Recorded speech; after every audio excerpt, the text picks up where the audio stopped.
And today we have a banger for you, gang. We have a couple people running all slightly late, but we'll get into it, right?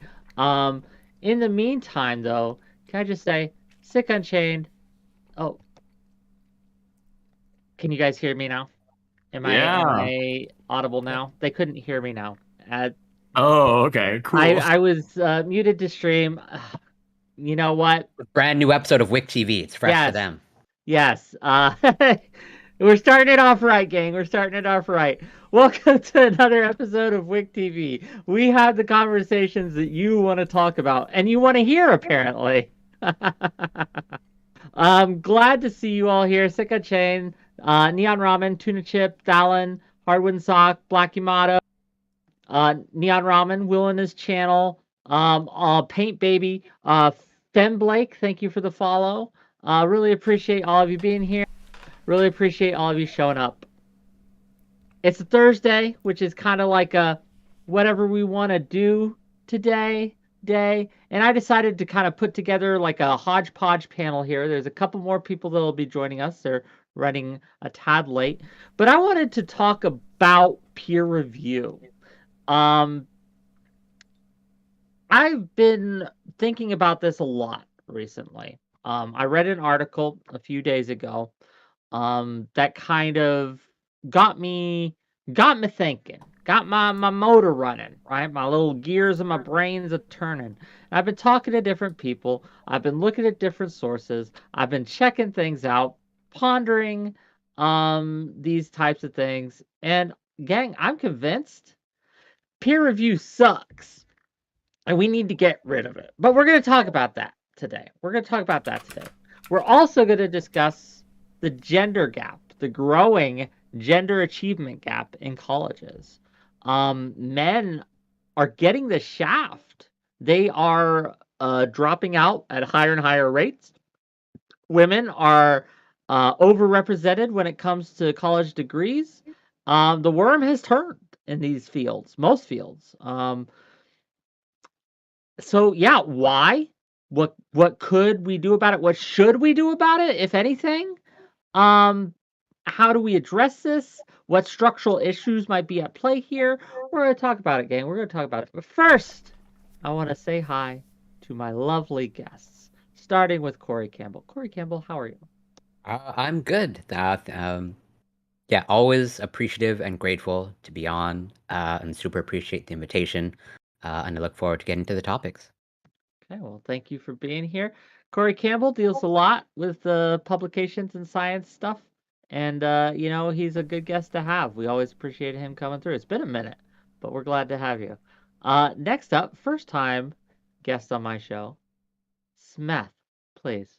I'm Smeth. I go by Real Smeth on YouTube and Twitter, and I'm a real jackass, and I'm pretty smart and I have a lot of opinions. Okay, well, we'll And see you'll what hear your them. So yeah, I'm sure we will. We'll get into it, and I'm curious to see how you fare. Next up, we have Tuna Chip. Hey, what's going on, y'all? I'm super excited about this. Both of the topics are pretty interesting to me. The peer review was mostly interesting to me from like the other end of the coin, which is sort of this like question of like what exactly has happened to public discourse? How do people get their information, not just in the academy but outside? So this is gonna be a fun one. Yeah, there's a lot to go off here, right? Like because it touches on a lot of issues we have in America, right? In Canada, North America, the Western world, let's say, with these growing distrust in institutions, right? This epistemological crisis, as the term has been coined. Portland, welcome. Hey guys, sorry, I'm just finishing up lunch here. So Okay, you got a camera for us today? We're on intros right now, so perfect timing. cool. Yeah, well, introduce yourself. Say hi to the chat. Hey guys, Portland is burning. Might know me as a frequent visitor of the Wick TV show. resident racist and here to spice the conversation up just a tad. So look forward to talking about the growing disparity in college educations within earshot of my college-educated wife with my dumb high school vocabulary having ass. So nice to see you guys.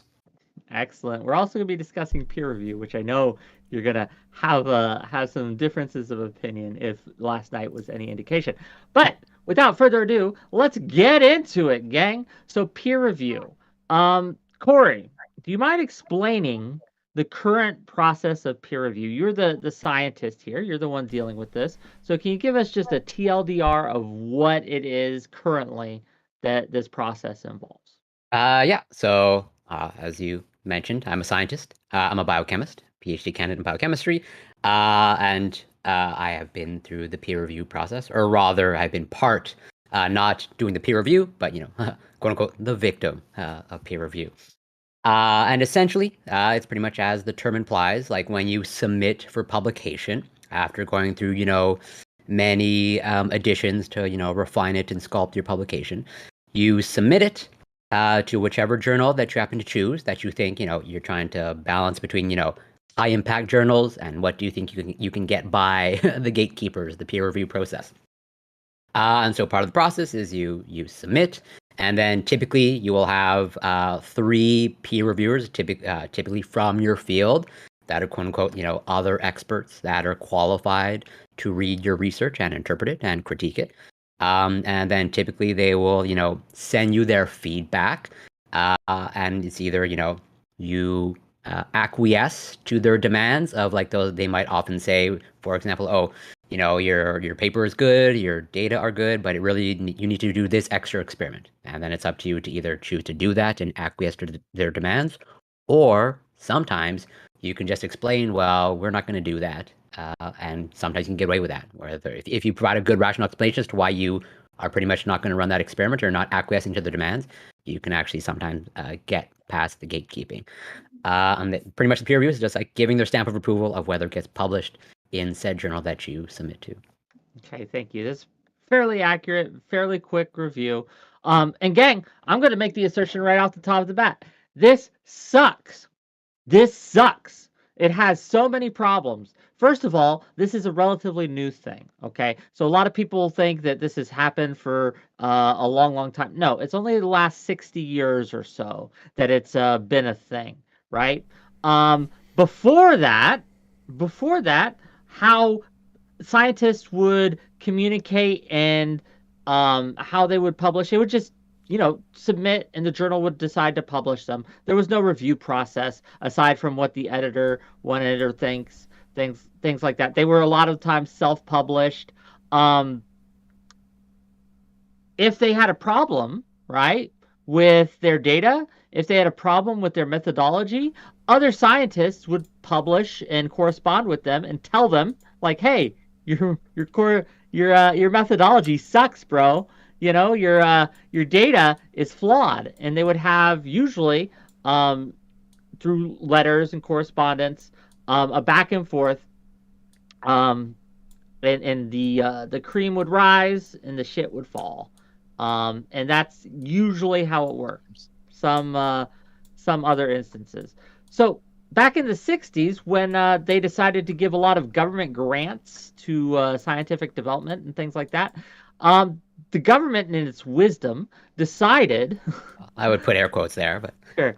Wisdom decided that, you know what, we want to make sure that if we're going to give money to something, we want to make sure that it's above board, that it's worth giving money to. So they instituted a policy where they wouldn't give money unless it had some sort of review process, and thus peer review was born. Sounded like a good idea at the time.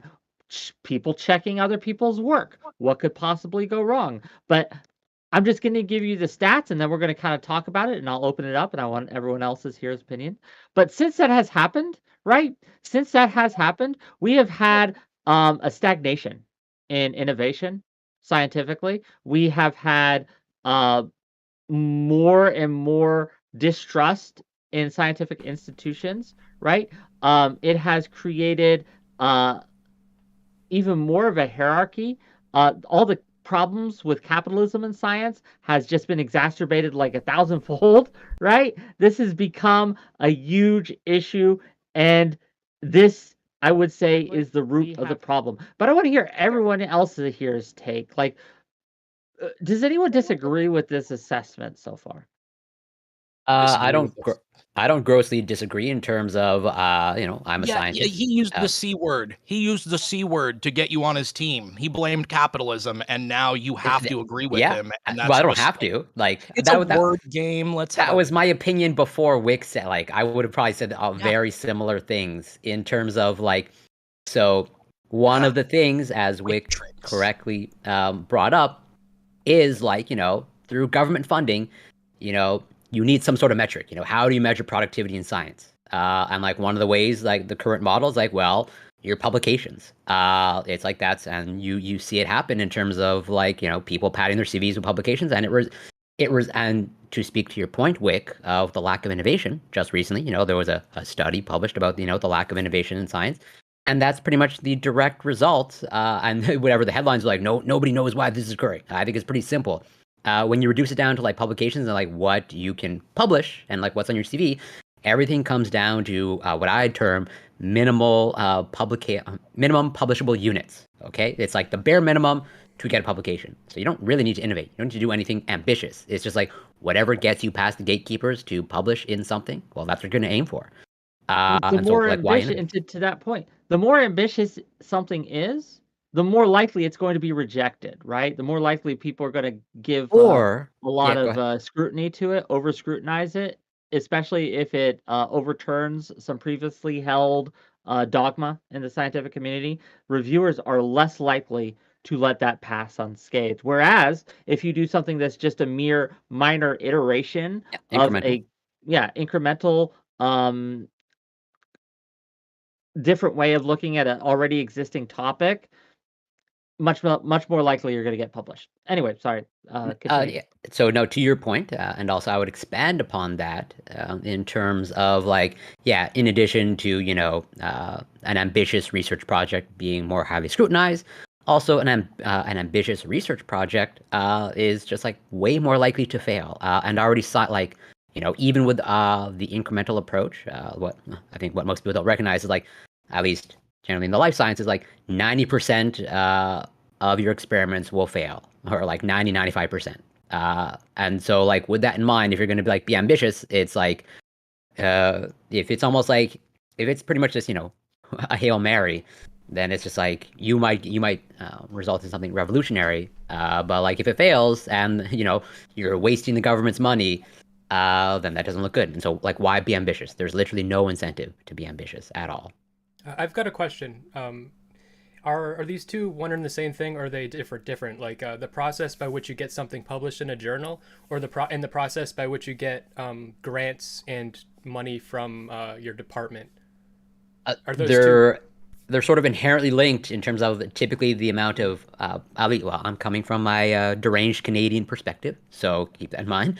But I'm pretty sure the funding models peer review. So funding typically by committee. So there's not necessarily peers in terms of like experts, but like it's totally by committee. As in some committee or group of people will give their stamp of approval of like this is approved for funding, and analogously some committee peer review will give the stamp of approval this is accepted for publication. But they are two separate processes. They just happen to operate quite similarly. But are they both peer review though, or are they not? No, one peer review is for getting published in scientific journals. And the journals. Exactly. Okay. Yes. Okay. But that is what the grants and stuff. If you are published, you're going to get grants. If you are not published, no one's gonna give you money. It's a chicken and egg problem, right? Like, you have to be published before people will start taking you seriously, giving you grants, giving you money, and so publish or die is a common saying in the scientific community. Publish or perish, I think, is a more alliterative way of saying it.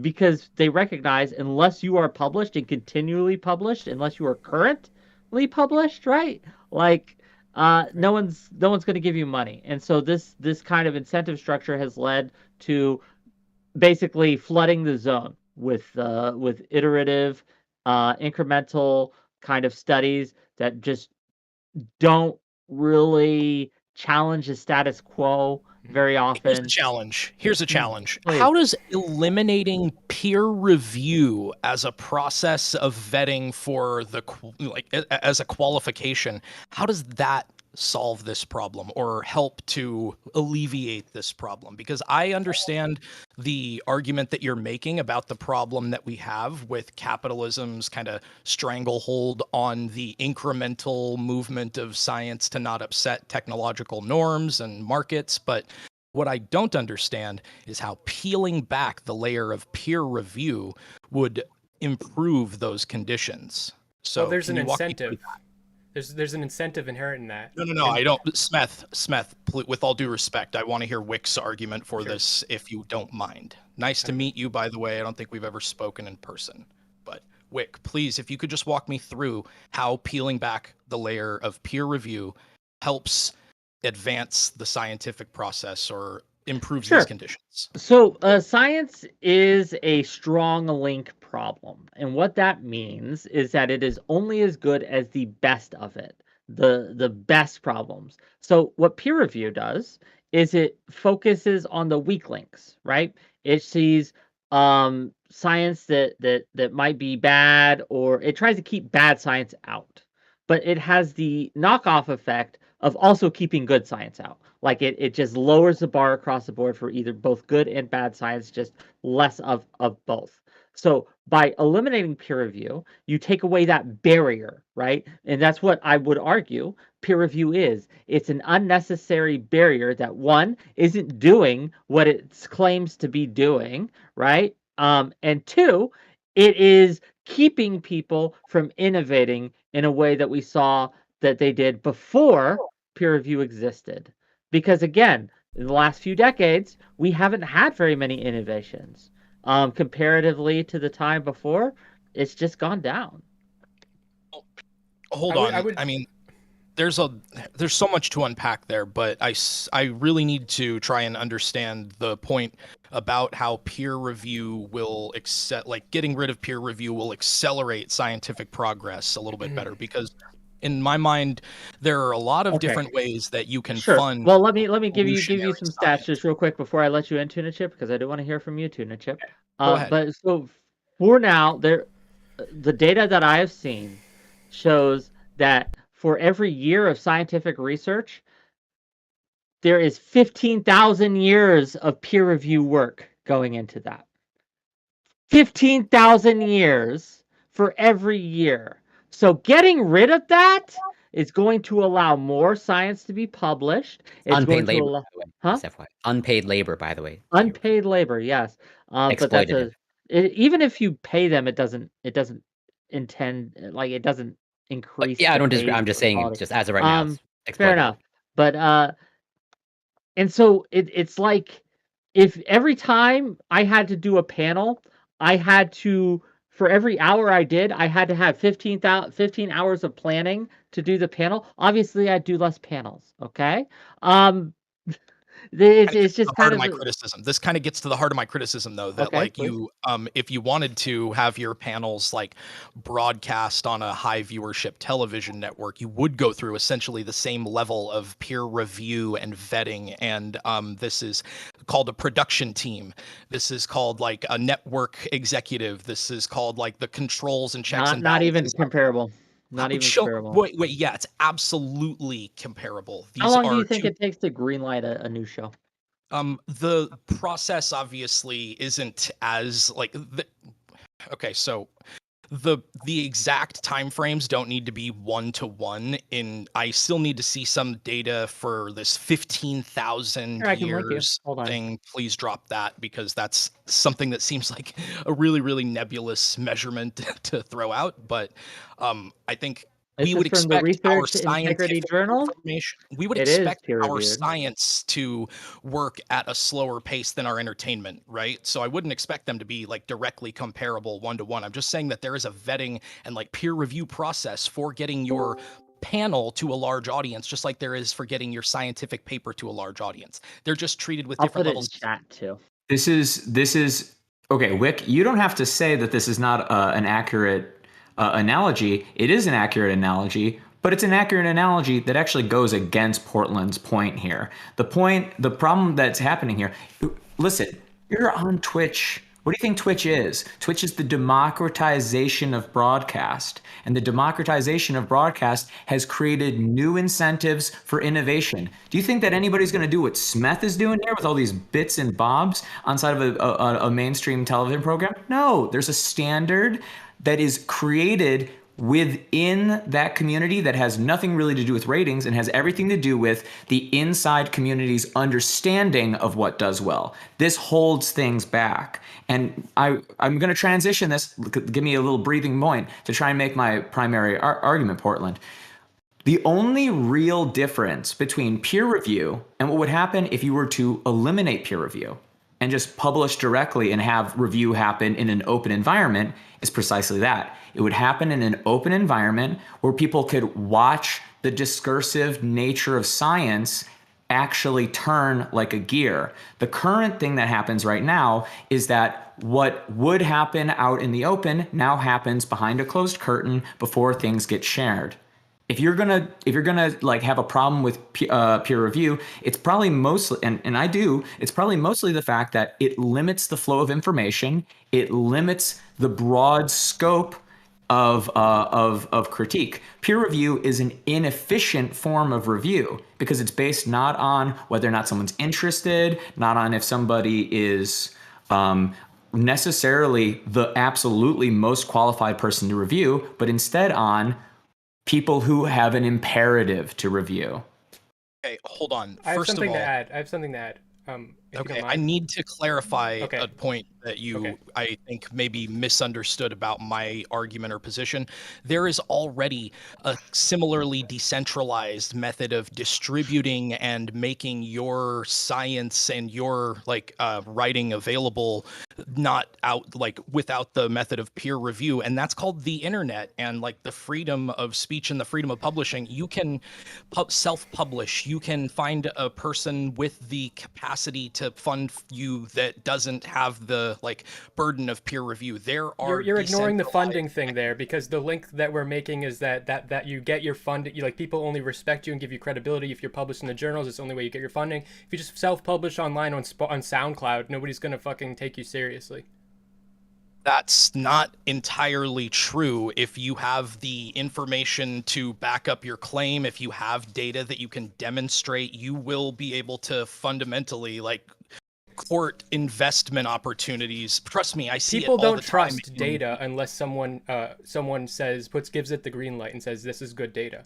There's so much data Not true. there. That's just not true. Otherwise, we wouldn't have anti-vaxxers. We wouldn't have people that accept non-science. Anti-vaxxers, you know where that No, comes don't from? go on. No, it's not just the Wakefield paper, man. The Wakefield paper's been debunked for fucking 20 years. We Yeah, still but have before tons it of was anti-vaxxers. debunked, it was peer-reviewed and stood in one of the most The prestigious system journals in isn't America perfect. for The system's 12 never gonna be years. perfect. So The system's never going to be perfect, and that's like rolling your eyes at being able to point to anomalistic situations where something has made it past the process of peer review doesn't help your argument if you're saying peer review as a whole is bad and burdensome on science as a mechanism, because we saw an entire offshoot of bad science be privately funded as a result of anti-vax rhetoric that still continues in its prevalence in the larger marketplace today. We see private companies and people who have obvious incentives to do so Portland, that's nobody's the issue, arguing. though. You go. investigate ivermectin as a cure for COVID. We see these things happen on a private level when there's sufficient incentive to, and when there's somebody making a claim that they say and they peer can review back up doesn't data stop given it. the opportunity. Yeah, peer review limits Doesn't its stop it. legitimacy. You know what it does stop? It stops our ability to respond to it. That's what we okay. have. Yeah, No, I wanted So, to add earlier, just really quick. It's not just innovation; it also limits the ability to be critical or critical of the status quo or the common accepted standards and the common read of data. There'll be a read of data that will be wrong for a really long time, and it takes a long time for someone to be allowed to say that it's that they disagree with it. In a lot of cases, it's because we need to build out the technological capability to assess those findings further, like the Large Hadron Collider and the James Webb Telescope. That's not what I'm are saying. Good examples of recently, relatively recent innovations in technology that have allowed I want us to pause to. this for a second because we got a Okay. new person on the panel. I want to give her space Hi, to say Stephanie. hi, and have a thought if she has a thought on the peer review portion of this. I'm not sure if she does, but Stabby, hello. Hi. No, my take on the peer review thing would just be that while it's not everybody responding back to it, like I don't know if you guys want an engineer responding to a peer-reviewed article about a certain brain surgery technique. I certainly don't, and I definitely don't want the surgeons to be peer reviewing the other ones. So there's not going to be as much feedback as you want. However, it has opened up quite a bit. Instead of having the one savior God, one leader telling us I am the premier expert telling us what we can and cannot do, peer review is working. Okay, toothless, stop. Um, peer review is working really well. In its field, I know there are some problems with it, but the thing is, we're even talking about those problems because of the way peer review works and because of the way we respect how critique arises from this scientific process. So I do think it should be critiqued. Absolutely, everybody should. Just make sure that we understand it's capable of being critiqued at all because of the method that it is. Can I ask, Stabby, when you say it's working really well, by what metric? So by metrics for when we're talking about treatments, when we're talking about finding the efficacy of a drug as quickly as is possible, especially when you're dealing with something like on the scale of a global pandemic or on the scale of like rising heart disease, what we do is so everybody's after you and trying to disprove you and to try to show that this is wrong. So you have more eyes on the problem, you have more people focusing on the That's problem. not I what think that's peer good. review. No, when we well, It is in some fields, absolutely. It is too in some fields. Corey, please. okay. I want to make one thing really clear real quick, and then Corey can go.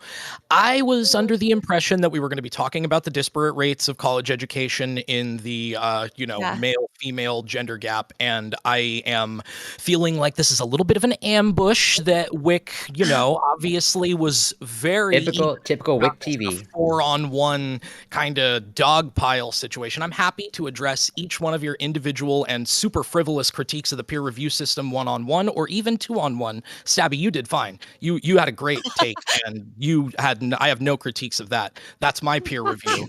But that is fair. That is fair because he came in knowing that you did have this opposing take, so that is fair.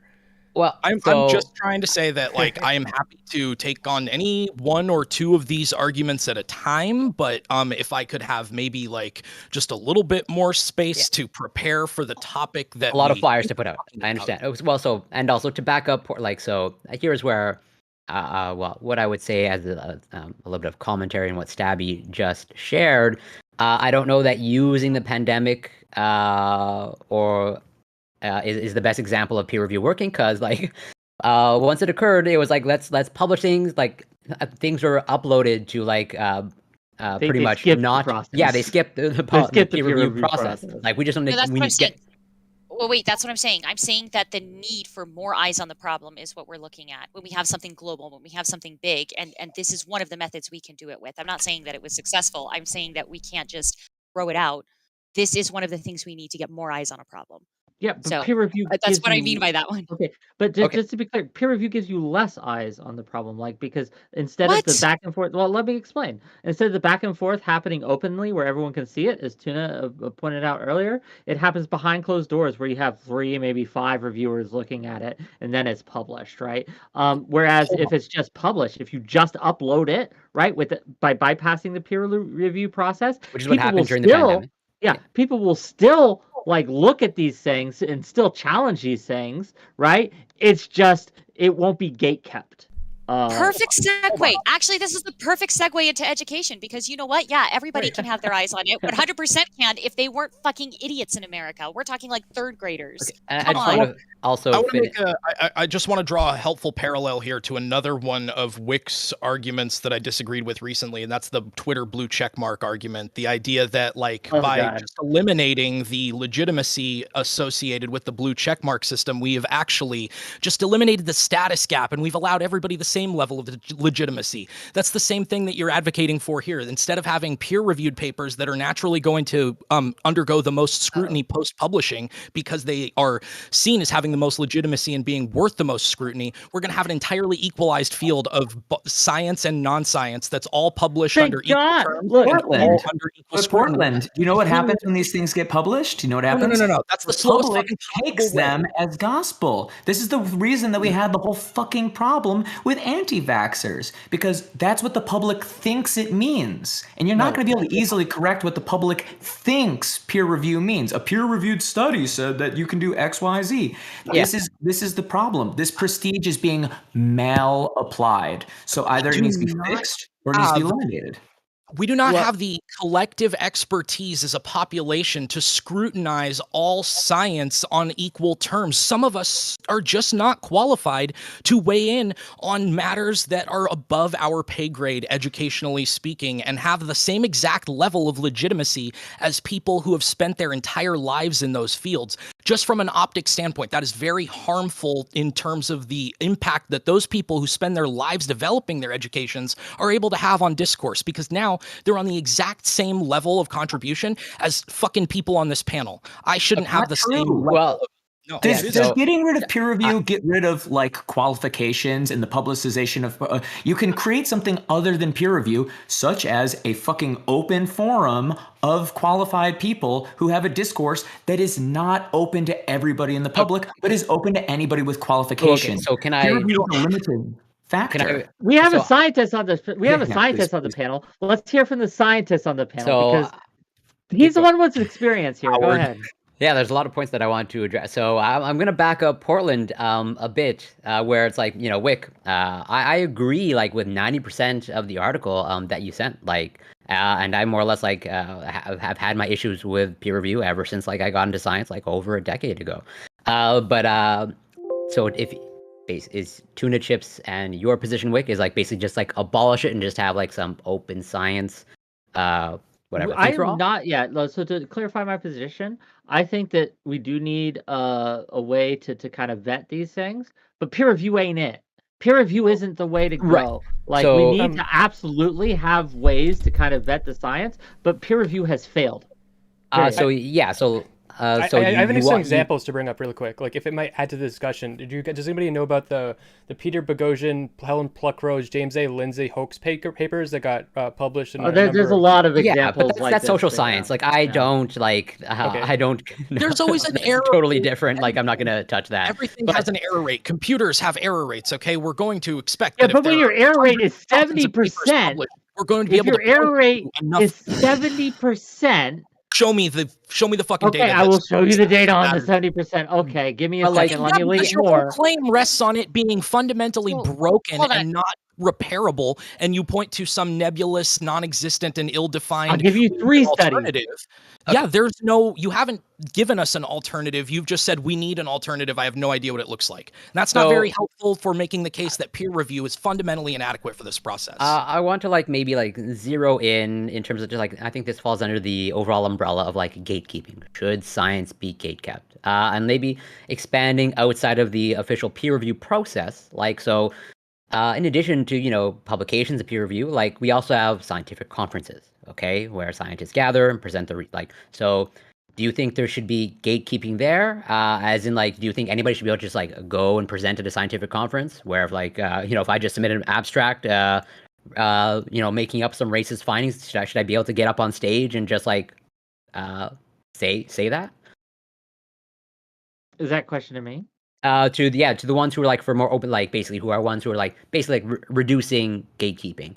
Where it's like, no. how much gatekeeping are you okay with? Like, where's your line, so to speak? I think if like, they wanna publish, like upload a PDF or go to a conference that they make themselves, but I think every conference, every spot should have its own.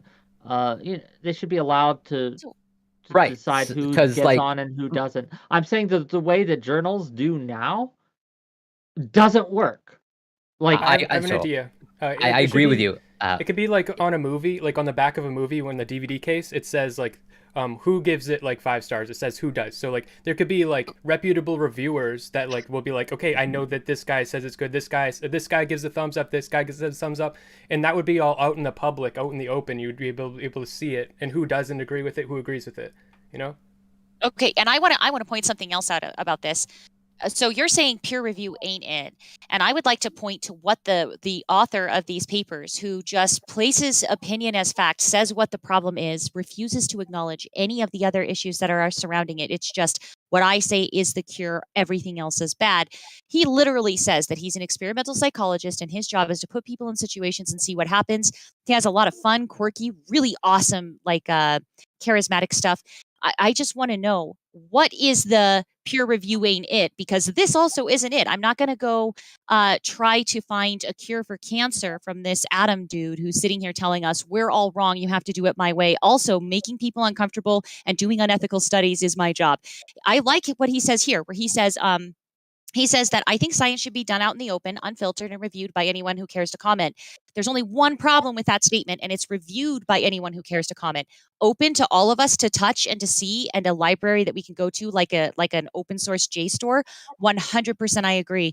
But reviewed by whom? The anti-vaxxer across the street, or that guy who says that women have this long for fertility and I have to get pregnant right now? Go fuck yourselves. No, absolutely not. You don't get to review shit. Get reviews over the it. Be an reviewers? expert. What does So, reviewing okay, so mean you're in going to this have to ask context, to have it Stabby? reviewed again. No, Stabby, so when you're what do you reviewing mean one of when you these say studies, review in this context? 'Cause when you're if you reviewing think- the studies and the data, hold on. When you're reviewing the studies and the data, you want people who are actually supposed to be in these fields reviewing that data. You don't want some Joe Blow over here who thinks that, we have to go back to the Puritan days telling us what we're going to do next. I think that should be obvious. I don't think that they're gonna. Okay, you can discount a review, obviously. What we're talking my about God. here isn't. How is that an oh my god moment? The whole point is that when you No. have a limited set of people, you could open it up. The Wait, people just have who it are at open. the top, the people that are considered, would still be people who So you- are qualified.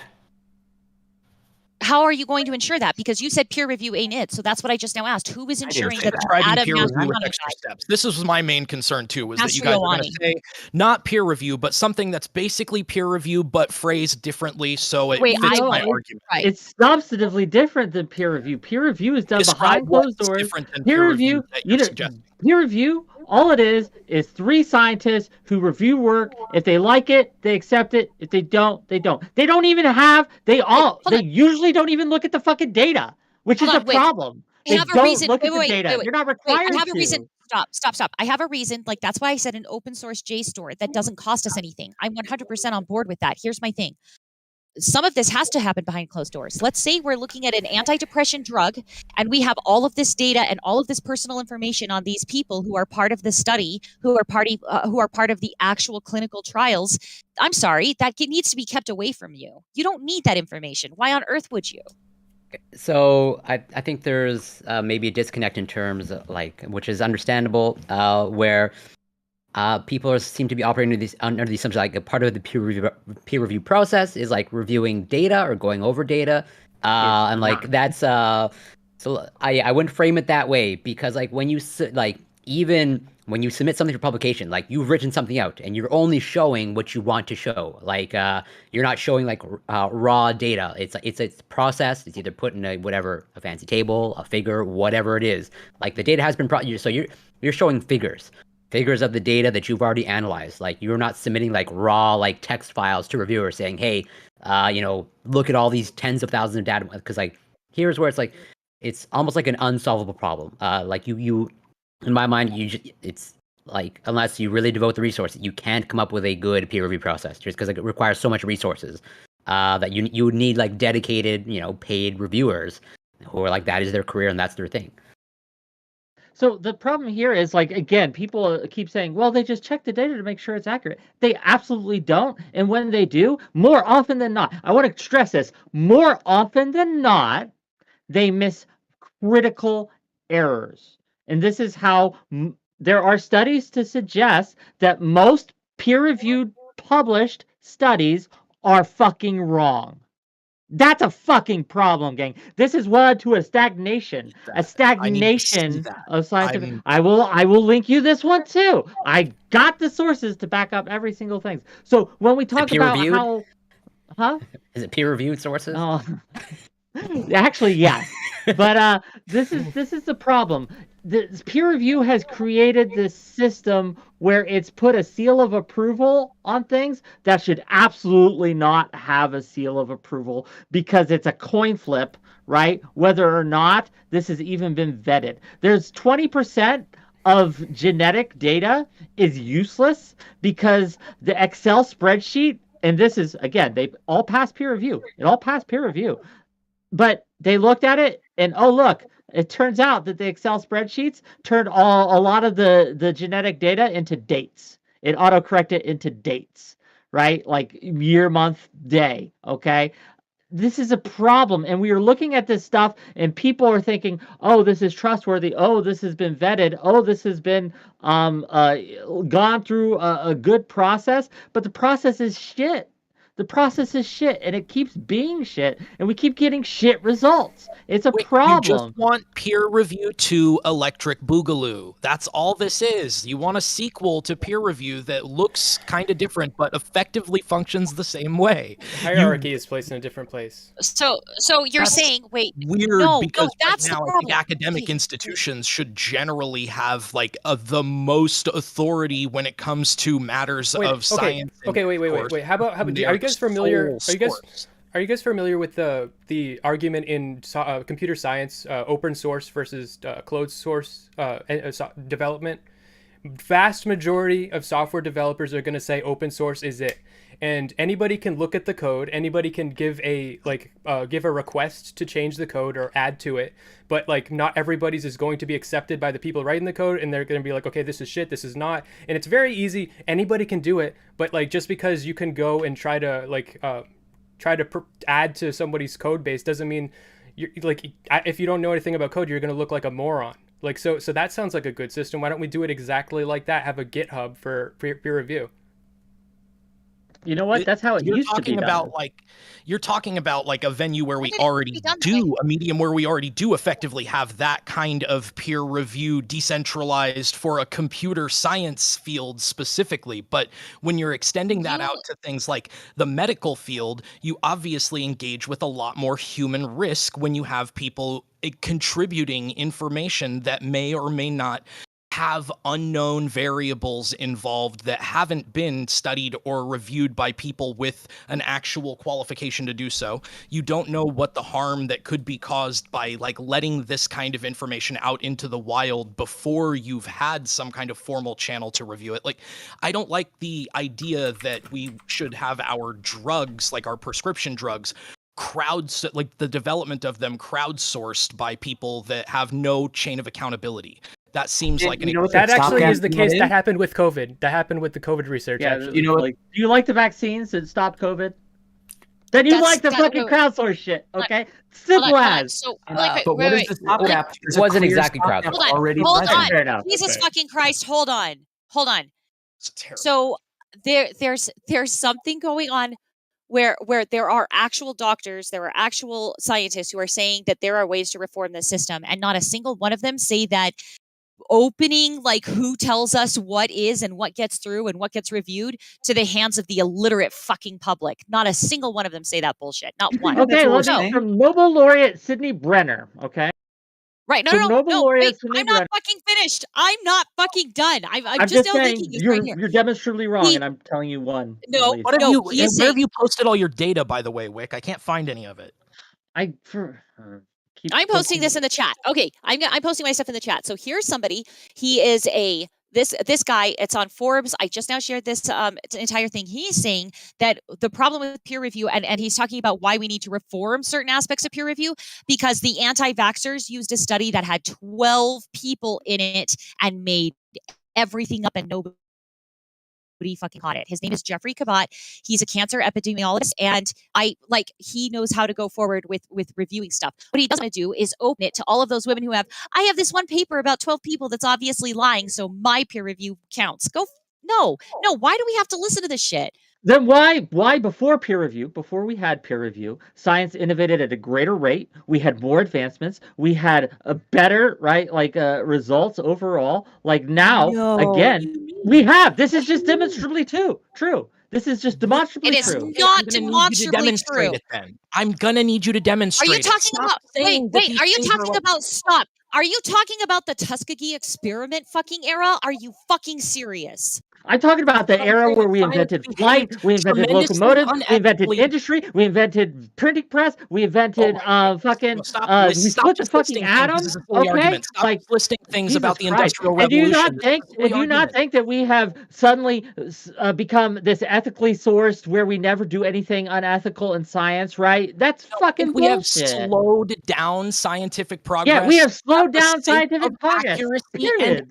no, for the benefit of accuracy and ethical frameworks that we expect from a modern world. We don't experiment on humans, for example, even though we did during the Tuskegee era, because we know that even though that would produce the fastest results, it would have the most ethical burdens. It would be the most unethical to do. So we put these safeguards in place to necessarily slow down the science in favor of Peer review doesn't stop this. conforming You to have our yet to ethical demonstrate how peer review stops this. You would just say it does. You claim, well, of framework. course it does, but you have Which, shown of no course data. I can And in of fact, all course the I data can that we explain have it, but shows not that if you this is not shout about true. trains. I can explain exactly how, from in my I mind, want that you. I is. don't want you to explain it. I want you to show me the data. You keep I saying you want have you data to for show everything. You me. haven't shown me anything I yet. can show. What are you talking about? I've linked source after source of source. Where? Okay, I will I'm not. DM them to you directly. Okay, I fine. mean, Just tell me if there's where. a if there's a group So chat, let's get off. I'm not Hold on, part of it. hold on. Let's get off of one of the more contentious topics. Let me ask for something that's more administrative and bureaucratic, okay? So one of the main versions of peer review, specifically, I'm sorry I keep sticking to biology and medicine. I apologize. It's my brain. Okay, I'm sorry. Now, Probably have been and pretty. Corey can like correct me because like you're actually in these fields. So okay, listen. One of the things that peer review provides is communication between scientific discoveries, between scientific communities that are looking at a specific problem that everybody is encouraged to look into It in a doesn't. given It does time. the opposite. No, stop it. Yes, it does. Now, how do we have Wait, one this of your is- chatters? You know what? Wait, I'll put myself on the fucking chopping block. Are you ready? How are you going to open these peer reviews and have Stabby from chat be the peer reviewer that you fucking trust? You all are fucking hypocrites if you're going to tell me that you're going to trust me and my peer review because I use flowery language and I piss someone off. You are lying if you say you would actually believe me or actually trust me for that. No, but I would. It's just I that's would really fucking like simple. to address some of these claims that you made about this data. Just the first source. Okay, I gave you like claim- 6 sources. Take your time, read it before you pop off. Okay, do yourself a favor. No. before you I look don't things even up, need you to make you read look past yourself the look dumb. results and conclusions to point out the first problem that I have with the first data point that you used, which was that for every, I think you said for every year of data that we 15,000 peer years. review, we spend 15,000 years of, okay, so that is, we spent 100 million hours, equivalent to 15,000 years, peer reviewing data in 2020. That doesn't like mean that we spend like a year for every 15,000 years for every year of data that we publish. That's just the total amount of hours that were spent for the point, like for the basis of trying to quantify the labor for like compensation purposes. In a Okay, single so year, we take 15,000 years of work. we have 15,000 years worth of data being reviewed, or like data review being done in this year. They're trying to like assess how much people are being like not paid for that labor. Let me ask They're the not scientists here assessing the to kind quality of clear of these the up. Let's results clear of the this up. data, or Let's just have Corey talk for a minute. Yeah, I That'll want to help clear hog. things. So, for example, does peer review help spread the information to multiple scientists so they can all look at it and check it out? Is that what happens? No, that is not strictly part of the peer review process. That's part of like the scientific process, scientific endeavor in terms Sure. of like publishing and other scientists reading your papers. But that is definitely not strictly part of the peer review process. Like the peer review Excellent. process is like gate kept and like behind closed doors. For sure. Exactly. Can I ask There you a go. clarifying I have one question? for you. What is the what is the difference between peers reviewing and capital letters peer review? I think that would be an important distinction to make here. this conversation. Maybe I'm not sure I understand your question. Because I feel like I'm sorry, I forget your name. The guy who got dogpiled. I feel like all of your arguments are in favor of peers reviewing things, but I think that you're ignoring a lot of the arguments saying the problem with the hierarchy involved, which is the peer review thing Wick is trying to say is wrong. But you're saying you're saying it's great that peers review stuff. You say it's the same thing, it's just different. But I don't know your name either. You just joined. You're saying that the hierarchy is good, and Wick's saying the hierarchy is bad, and this other guy is saying that peer reviewing is good. I'm saying that if you have an issue that you think makes this hierarchical organization fundamentally untenable, you need to have a alternate proposal. And if the alternate proposal is like we crowdsource everything, then that's going to have some pretty obvious fucking problems that I already pointed out with the ethical expectations of how we treat the development of modern medicine versus things like computing software for a game or a independently developed program. Like there are different ethical concerns, and which is why we have different safeguards now. Okay, but Portland, you're missing what we're actually saying there. Then, right? There is a stop. No, let me fucking talk, you motherfucker. There's actually already a stopgap. What the fuck? Do you think that just because people on the internet say that something works, that a fucking hospital starts doing it? No, people actually apply these theories. Fucking shut up. People apply these things because they themselves are the reviewer. Just because someone online says, hey, actually, I think that this research is bad, who's unqualified, doesn't mean that a fucking hospital is going to look at it and say, we're not going to use this thing because it was peer reviewed by someone who's unqualified. No, it's very fucking simple. There's already a stopgap. People aren't going to just start doing medical testing on something that's unqualified, or else they're going to get in fucking problems. There are already medical standards. People already make ad hoc fucking drugs in their garages, dude. And guess what? This doesn't fucking stop any of that, you fucking idiot. People are still doing it. The internet has already opened up the democratization of information. You can't close the fucking bottle. Okay, so science, I think I'm abusing my privilege that I assume you're going to strip from me, but I've muted him because he's being. Wow, no, you cannot do that. Okay. No. Oh no. Okay. Are you done? Tell me when you've unmuted me. You're unmuted, but I want Corey to go. Respond and then Corey. Yeah, if you want to respond, I know you were cut off, obviously.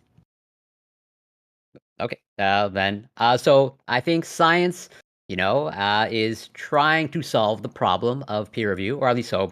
So there's one journal, at least that I know of, called eLife. It's it's basically a biology journal, pretty well respected. And they have recently, as of this year, 2023, they have absolutely changed, and they're trying out a new peer review process. And I'll share it in the Twitch chat, and I guess somewhere in the Discord. I don't think there's a group chat. But they are basically they're going to start publishing, because as you rightly brought up, Wick, the peer review process, like when the reviewers, send their critiques, they're not shared. And so the people don't know all the critiques. So eLife is going to start sharing the peer review process, and they're pretty much going to, it seems like they're going to accept just about everything, more or less. And they're just going to let things play out. And so I'm curious, I'm assuming you support this. Oh, absolutely. It's an experiment, and we need to experiment when it comes to doing, because again, and that's go ahead. How we're doing it isn't working, but carry on. Yeah, so I agree with you. Something needs to be done. And that's where it's I'm definitely in between you and Portland. Don't be a fence sitter. Don't be a fence sitter. Come you know on, me. I can't help myself. Where it's certainly there has to be some turbo-centrist Wick suddenly doesn't like a nuanced take. Turbo-centrist Wick suddenly hates anyone not being an extremist. He's no longer death of certainty, so it's anything goes now. But yeah, I recognize there has to be some sort of gatekeeping. That's why I brought up the conference example. You recognize you probably shouldn't just allow any old person just get up on a conference and present whatever. Where if it's a biology or biochemistry conference, it's you want to limit it. Totally make it all open source. Open source everything. Open source develop every. unironically, yes, open source science. Let everyone see Demon the Mama science. take. It's the Demon so- Mama C! Wait, bathroom No. Stop estimate. I have it! a question about that. C! Not engage. C. I have a question. Like, so that there's a problem in that though. There's a problem. So in open source computer science, the thing that vets it is like the development team making the project is going to be reading all the reviews or the additions to their code, and they're gonna be like, okay, we want this and we don't. With the peer review, you don't necessarily want the people making it to be able to say what reviews are good and what is bad. So there needs to be some kind of structure in place in between there. That's the dilemma.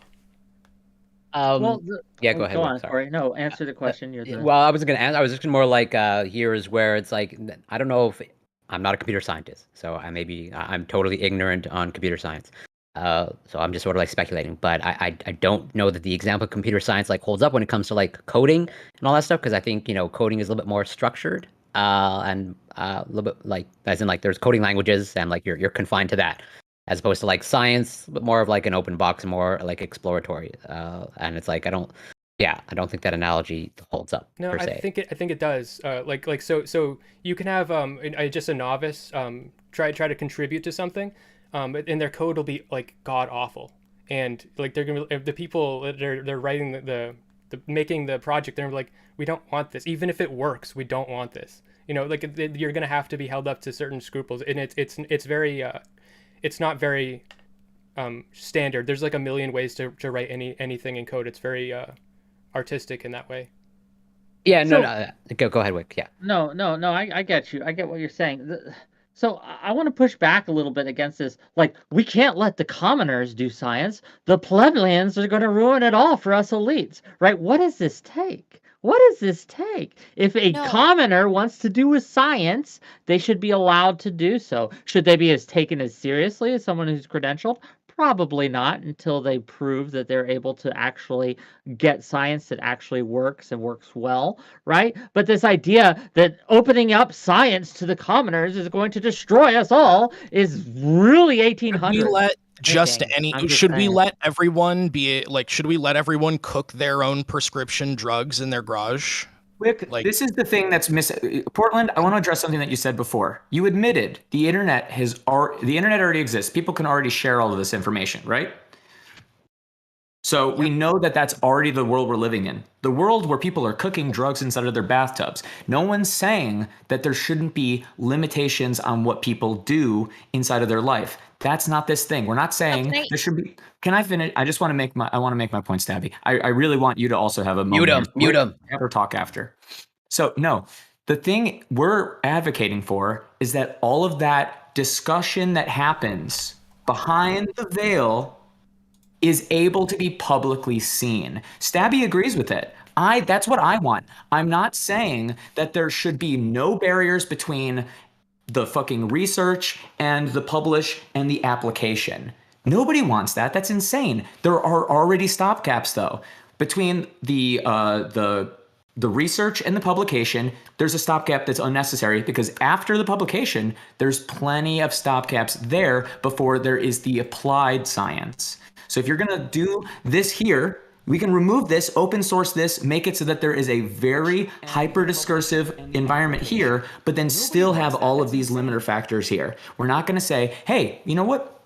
Hospitals, shoot up fucking anything. I don't care. No, those standards can still exist without the peer review process. That's not peer review.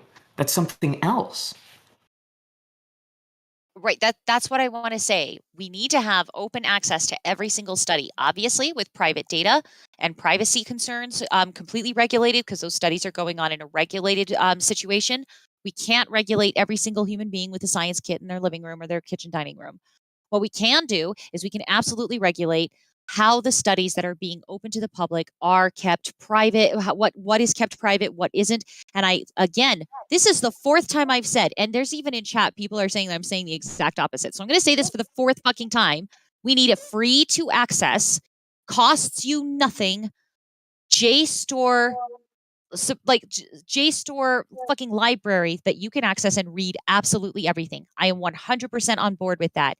My thing is that there should absolutely be gatekeeping to who is doing the science, because you're going to have an Alex Jones getting up there and saying, I put Ritz crackers in the toilet and ate it for a fucking week and it turned me gay. This is making the frogs gay. Fuck off. We don't need to actually listen to these stupid fucking morons. That is not elitism. That is They're saying we're already not doing going to that. deal with it. They're already already doing this, happening. Abby. It's been You happening haven't for stopped years. them. You haven't stopped them. They are doing it, and the reason, Oh. right? They are We're not going trusted, to use it as shut up. We're not going to use it as science.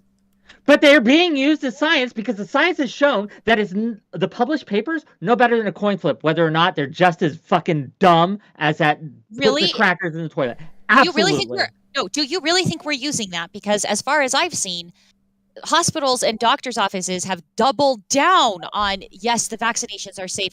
Let's vaccinate for this. Oh, this is your kid's vaccination for That happened MMR without the vaccine. peer review process. That That's happened not without thing the we're peer getting review rid of. process. Remember, we're keeping They those have standards. We're gone keeping through those the medical peer review standards. process now. They Can we have all gone agree- through FDA approval now. They have been given those. Can I FDA just approval is clarify- not the peer review clarify- process. clarify- FDA can I just approval ask- is not the peer review Wait, process. wait, FDA approval is not the peer review Clarify- process. clarify- Why is this hard to understand? Why are you just Clarifying- shouting ridiculous shit clarifying- every time I say have something a that you don't clarifying agree with? fucking question. I have a clarifying question. May I? Really quickly. Does everyone in the room, chat can weigh in too, but do we all agree that all of these studies, with the exception of private data, all of these studies need to be open and free to access by the public? Yes. Who says Absolutely. yes? If it's publicly funded research, it should not be Okay, gatekept all right. by a paywall. Absolutely. So that's what we should be focusing on to fix right there. The rest of this, who's doing the science and who we're obeying for the science, that shit is where we would have the difference and changes, correct? So the problem Yeah. with the seal of approval, why no seal of approval is better than this erroneous one that we have now, right? Is because it gives a false sense of trust and security when you slap that label on, and that label is super hard to remove. And we can point to things like the anti-vax paper that was published in a very prestigious journal, the National, I forget the exact name. It was left up there for 12 years before they retracted and debunked it. But through those 12 years, it had that scientific peer-reviewed seal of approval. That's just one example, right? Again, we have a replication crisis going on. Peer review isn't helping with that, right? We have all these problems that peer review is creating and not solving.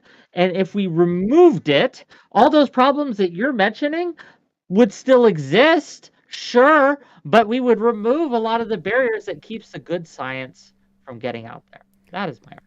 Why can't you make it so that you can review the reviewers? So you can give them a grade or something, or give reviewers a stamp of approval, so that so say you publish something, you want to get something published, you put it out there, and scientists look at it.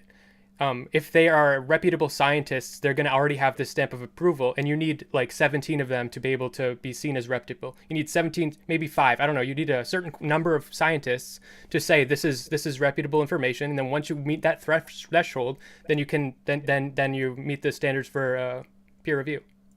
Well, so there's a reason why, the devil's in the details. We're yeah, on paper that sounds good. In reality, that's impossible, just because if you're gonna have, that's why it's almost like a really difficult problem to solve, because if you want to have any sort of peer review process, you need people qualified to do peer review, and for some areas of research, depending on your field, you might have only the smallest number of handful of peers qualified to review what it is that you want to publish. That's what I'm saying, though. I'm saying that's included in what I'm saying. I'm saying the people who are qualified get the stamp of approval, so their opinion is now valued and their review is now. Right, but that also, this is behind the curtain, a large part of the peer review process that makes it so pretty corrupt is there's a lot of nepotism and really shady practices that you just don't know about. So oftentimes, and it can work both in your favor and against you. Where if you're in a really niche field, okay, and you're pretty much one of the few people in the world that you're studying this, but there's one other competitor, and if they're part of the peer review process, scientists, they can know your writing style, and they can, if you submit your publication and the reviewer is one of your competitors, and they're able to suss it out by the way that you're writing, it's in their interest to not allow you to publish because, hey, why would I publish my competitor? And also at the same time, some journals will allow you to recommend who the peer reviewers are. And it totally happens where if you know someone who's on a peer review board, they can let their colleagues through, saying, hey, publish to our journal, and I'll get you published. It's a really I guess the only dirty difference, practice. I know, I understand the corruption there. I said I guess the only difference between what I'm saying and what you're saying is I'm saying that the peer review board is like you're stacking the court. You're just saying as many people that are qualified to be on it are now on it. If you're qualified, you're on the review board. So now you have way more possibilities. I don't see why that's that's because that you're just peer reviewing the peer review process at that point. You're just kicking the can down there, who's now our qualified set of reviewers, and totally those qualified set cannot cover all science. Isn't that already what you're already doing by having a peer review board in the first place? You're already saying there's a qualified set, except I'm just saying that we should open it up to not have a arbitrary bureaucratic restriction. We should open it up to anybody who's literally qualified should be able to review it. That's why it works on that's why it's unpaid labor now. It's because if you want to be part of the peer review process, you can allow yourself to be exploited. Go ahead, Whick. Hey, if I may, Smith, right? So what peer review does is it makes a process before publishing, right? So peer review can stymie or stop, or it's like a quality assurance during the peer review process. If we got rid of that and allowed things to be published, then scientists, again, 60 years ago we did this. This isn't an ancient history. This is 60 years ago before peer review came. This is how it worked. You would publish, and then people would check your work. Anyone who wanted to could check your work to replicate your experiment, right? That's why science being replicable is so important, because anyone, right, could follow your procedures, follow your process, and get the same result, right? What peer review does, though, is it stymies that replication process, because why would you, right? Why would you need to? Because it's been peer reviewed, so there's less incentive to kind of get published just for replicating something, right? No journal wants to publish that, okay? They don't want, they don't want that. And so that happens less often. Whereas again, if you opened up, so you let things be published, you can see whether it's replicable or not. Because again, we have a replication crisis in science right now, where a lot of the peer-reviewed stuff isn't replicable. People are going back trying to replicate these experiments. It just ain't working. I think in that case, you've convinced me that Corey's right and that it's an unsolvable problem, in my opinion. So actually, I want to clarify Whick and Tuna Chip's position, where you're advocating for open. So I'm advocating for definitely more open science. I'll be honest, I don't know how open. So if you're truly open science, okay, and I think we both recognize the problem of a lack of innovation. So how, do you want to open it up in terms of also abolishing intellectual property and patents? Yes. I think we should open this panel up to any and all willing participants. Unlock the room, invite everybody in here.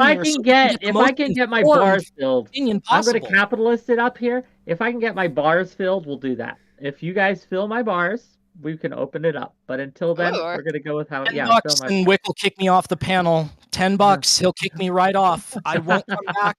I'm not going to kick you off. Him so cheaply. I'm not going to kick you off. No. Wait. I have to interrupt here. It costs something like $50 to get me off of a panel. Stop selling Whick so fucking cheaply. It's $50, bitch, to get rid of Portland is Burning. $50. We aren't kicking people off. We're seeing if we want to open it up. And listen, the market will decide how much it takes to cut Portland off. He's a capitalist. He's going to understand capitalist rules there. No forced regulation, no minimum rent costs. Very simple. Whatever Whick decides, whatever teases his affect, let the market truly represent him. So I guess for those of you who are standing the peer review process, do you not think, do you think it's working as good as we can get it?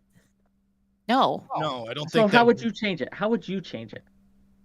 maybe expand the process out from 3 to 10 reviewers, open up eligibility to people outside of those universities that are like directly impacted, and compensate everybody involved for their labor in the process. Why'd Like, you that's the why'd you first. roll your eyes, Corey, at that? I saw that, like your reaction. Yeah, that's why it's like that sounds really great on paper. But Cool. the 10 review, like I can't imagine like getting like 10 reviewers back at me saying, "Hey, I'm just being pulled in 10 different directions. Like you got to do this, you got to do that. Oh, this is good, this is bad." Like, that sounds really. Well, it could just be that there are 10 reviewers and only like 3 of them say, I'm going to work on this. You know, I could give you incremental like options to improve any given deficient aspect of the system. You're asking me to like reinvent it on the fly, so you'll have to give me a certain amount of extend me a certain amount of charity, considering your Sure. guys' suggestion was fucking nothing. No, it was nuke it. It was nuke it from orbit. That's Yeah, my I know, that's suggestion. fucking nothing. We should do nothing. We should let the market decide, which I find is ironic given you guys were calling me a capitalist about this. But we were mocking your position. I Or at least know that's what you were I was doing a doing. bad job No, of I it. am You a were saying capitalist, to dumb be things honest. to support your bad positions, and I didn't appreciate having to listen to that for so long. But I'm here to talk, so I guess you guys have to as well. First and foremost, you compensate everybody involved in the review process fairly and make sure that the system has robust funding to do so. And if you think 10 is too many, maybe like I'm open to compromises if you don't think there are enough eyes on the information, but you think that 10 is too many sets of eyes, fucking tell me how many you think alleviates the problem, because I'm telling you that I think that I'm open to reasonable adjustments to the status quo, but I think the status quo is generally good, or at least preferable to fucking open source everything, which again sounds like giving every single person with even like the slightest desire to the ability to manufacture their own ad hoc version of a chemotherapy drug or a goddamn vaccine or whatever they want, given they have the tools, the motivation, and the opportunity. And Tuna's argument that they can already do that was bullshit, because obviously we don't have the vast majority of that information readily available and out on the internet in common accessibility like you guys are like proposing that we would. So I think that adjusting is better than throwing the baby out with the bathwater. So really quickly, I just want to say that the way I would fix it is like one of the first things I would open up is we could actually help with the expenses of college if we were doing this as well, and just have this stuff available to the public without the horrific expense. No expense. It should be available for free. First of all, that's the first thing I would do. The second thing I would do is, forgive me for being a mom and a teacher again, but I want you to go peer review this guy's article. As you understand peer review, the way you would do peer review, I want you to go peer review what this guy said. He tries to say that governments and all of the funding with the war spending is where peer review came from. As we know it, it began in the mid to late 1970s. But the very first time we had people publishing without like what can get published, that was in the 1600s. So this guy is already making shit up. So I want you to go peer review this article. I'm going to go ahead and share it with you because I don't know if you shared it. That's not making shit up. There was a He is different playing. process. Adam Mastriani is playing. He's been playing in this entire article, and it's pure shit. I don't know why I'm going to listen to this guy. He's given data. I don't know why I'm going to. He's given again No. quotes from other Nobel He's telling you laureates. what it is. He's telling you what it is, and you are not even questioning. You're like, yes, sir. What Daddy, are you talking about? I'll I'm do not what you say. questioning That's it. exactly And he's what you're not the doing. only one saying this. So You I'm think going to that put this it is in the the chat. only article that I'm gonna says put to it in get the rid chat. of peer review. You can put it in chat. But this Yeah, I've also been helping with everyone else. Now I want to you the guys problem, to go read the it. Wait, misunderstanding why are of you what having a peer problem? review Why are you is. interrupting me when I say go read it? Jesus Christ! I just said go read it. Yeah, no, Here, go everyone read it. should I read just it. shared the he's fucking. wicking out. Educated women, sheesh. I'll wick out. Okay. No. I just want to ask a question where it's like, so it seems like Whick and Tuna Chip, if they're still around, I have no idea. Again, I lean more towards you, but like, yeah, so it sounds like you're more or less like abolishing like basically publication, as in like if you're going to allow everyone to publish, well then publications at least don't really mean much on a CV, right? And so with that in mind, like even if I advocate for your system, then like what's going to happen? Like how would you reform, or like how would you solve sort of like what gets funded? Because right now we rely on publications, and you're basically sort of like advocating for like, well, make everyone allowed to publish, so everyone can pad their CV. right? So Certainly. how I think that results in a funding problem. And that is a problem, right? That we have to address, and I don't have a strong answer for you on that. That's fair, I yeah, think because I don't that have a strong like answer of like how yeah, to really solve this problem. it's still going to be an issue that will have to be solved. Like, where do we put our resources towards? Again, I'm simply pointing out that what we're doing right now isn't working. And that's a problem. And I'm on the because same it page as isn't you. working, because the car is broken, right? We gotta experience. Like, how do we figure it out? Gang, I'm gonna give you the way we solve this problem. We experiment. We try new How do we things. usually We know when a innovate. car's not We working do anymore? these things. Wick, How Are do you we gonna take my know when analogy a to car's not autism? working Like, anymore? Canary what in are the you doing coal with my mine. analogy Slower, here? or because it stops moving? At which one of those points is when the car slows down, or when it stops moving completely? Do we say that the car is broken? So are you asking like how do we know that the car Are is broken you in this no, case? he's Yeah. he's How do we attacking know my that the car? You analogy just rather than described my it as a point. car. You He's just attacking described it my as a car, and you analogy said it's broken. rather. Do you want me to use a different analogy? I will. You have No, no, no. I problems with want the you to analogy? explain that Fair. one. I'll use I a want you to different explain that one. analogy. We'll change analogies for you to maybe illustrate my point in a way that is a little more palatable to your senses. Okay. So again, we have a problem where we have crippled ourselves. We have put a ball and chain around our ankles and slowed ourselves down because the hypothesis was that this would lead to better science. But the results are in, gang, and it definitely has not. By almost every available metric that we have to actually measure these things, we have not made better science. In fact, we've slowed it down. Innovation is worse now than ever before, right? That in measurable history, we just aren't. It isn't working, and we are at a time where we are facing crises that have a time limit. The climate catastrophe, cancer, diseases, things like that. When we did have this, the COVID crisis, the pandemic, the crisis, guess what we did? We bypassed a lot of these peer review systems just to get through it, right? And we needed to do that because there was a crisis at hand. And gang, it worked. It was beautiful. It was beautiful how much it worked, right? We had people from all over looking at this, and yes, we did have people who had bad intentions trying to say, "Oh, this isn't really going to work." But overall, it's been a stunning success. And also, I don't think you answered the question. So, Wick, are you of the same position as Tuna Chip of abolishing, patents and intellectual property? Really open science? Because that is you're on the open science side. I don't know about the intellectual property when it comes to art, right? When it comes to art, because intellectual property isn't just a science thing. It comes to art and other things, and I think that there are problems with that deserve its own topic, and we'll have a topic like that. It's just, again, people just are ignorant about what the peer What review about in a limited sense, Wick? What if we were just to say anything that can be understood as the material public good should be considered to Who be gets to outside decide of the that? realm? Who gets to decide that?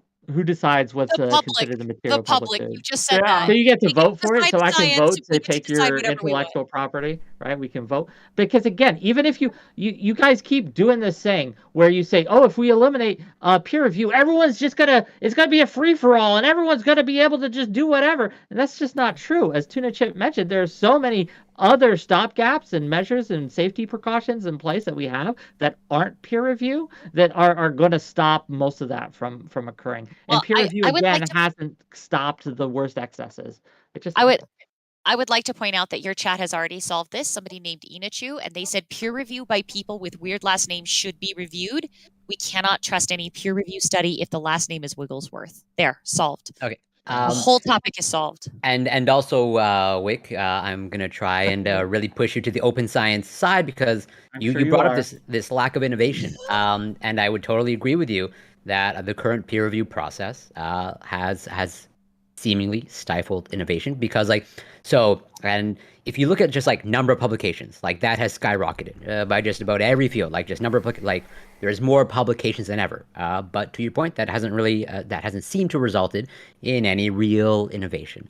It's just like tens of millions of publications all in an incremental step. And so one thing that does also stifle innovation is like patents and intellectual property, where as someone who, does science at a bench, nothing is more frustrating where it's like, if I've purchased something from a company, okay, and like I just get like a tube of something with, some nebulous specifications, and it's like, I want to know exactly what's in this tube. And then I go and email the supplier and like, well, we can't tell you that. That's trade secrets.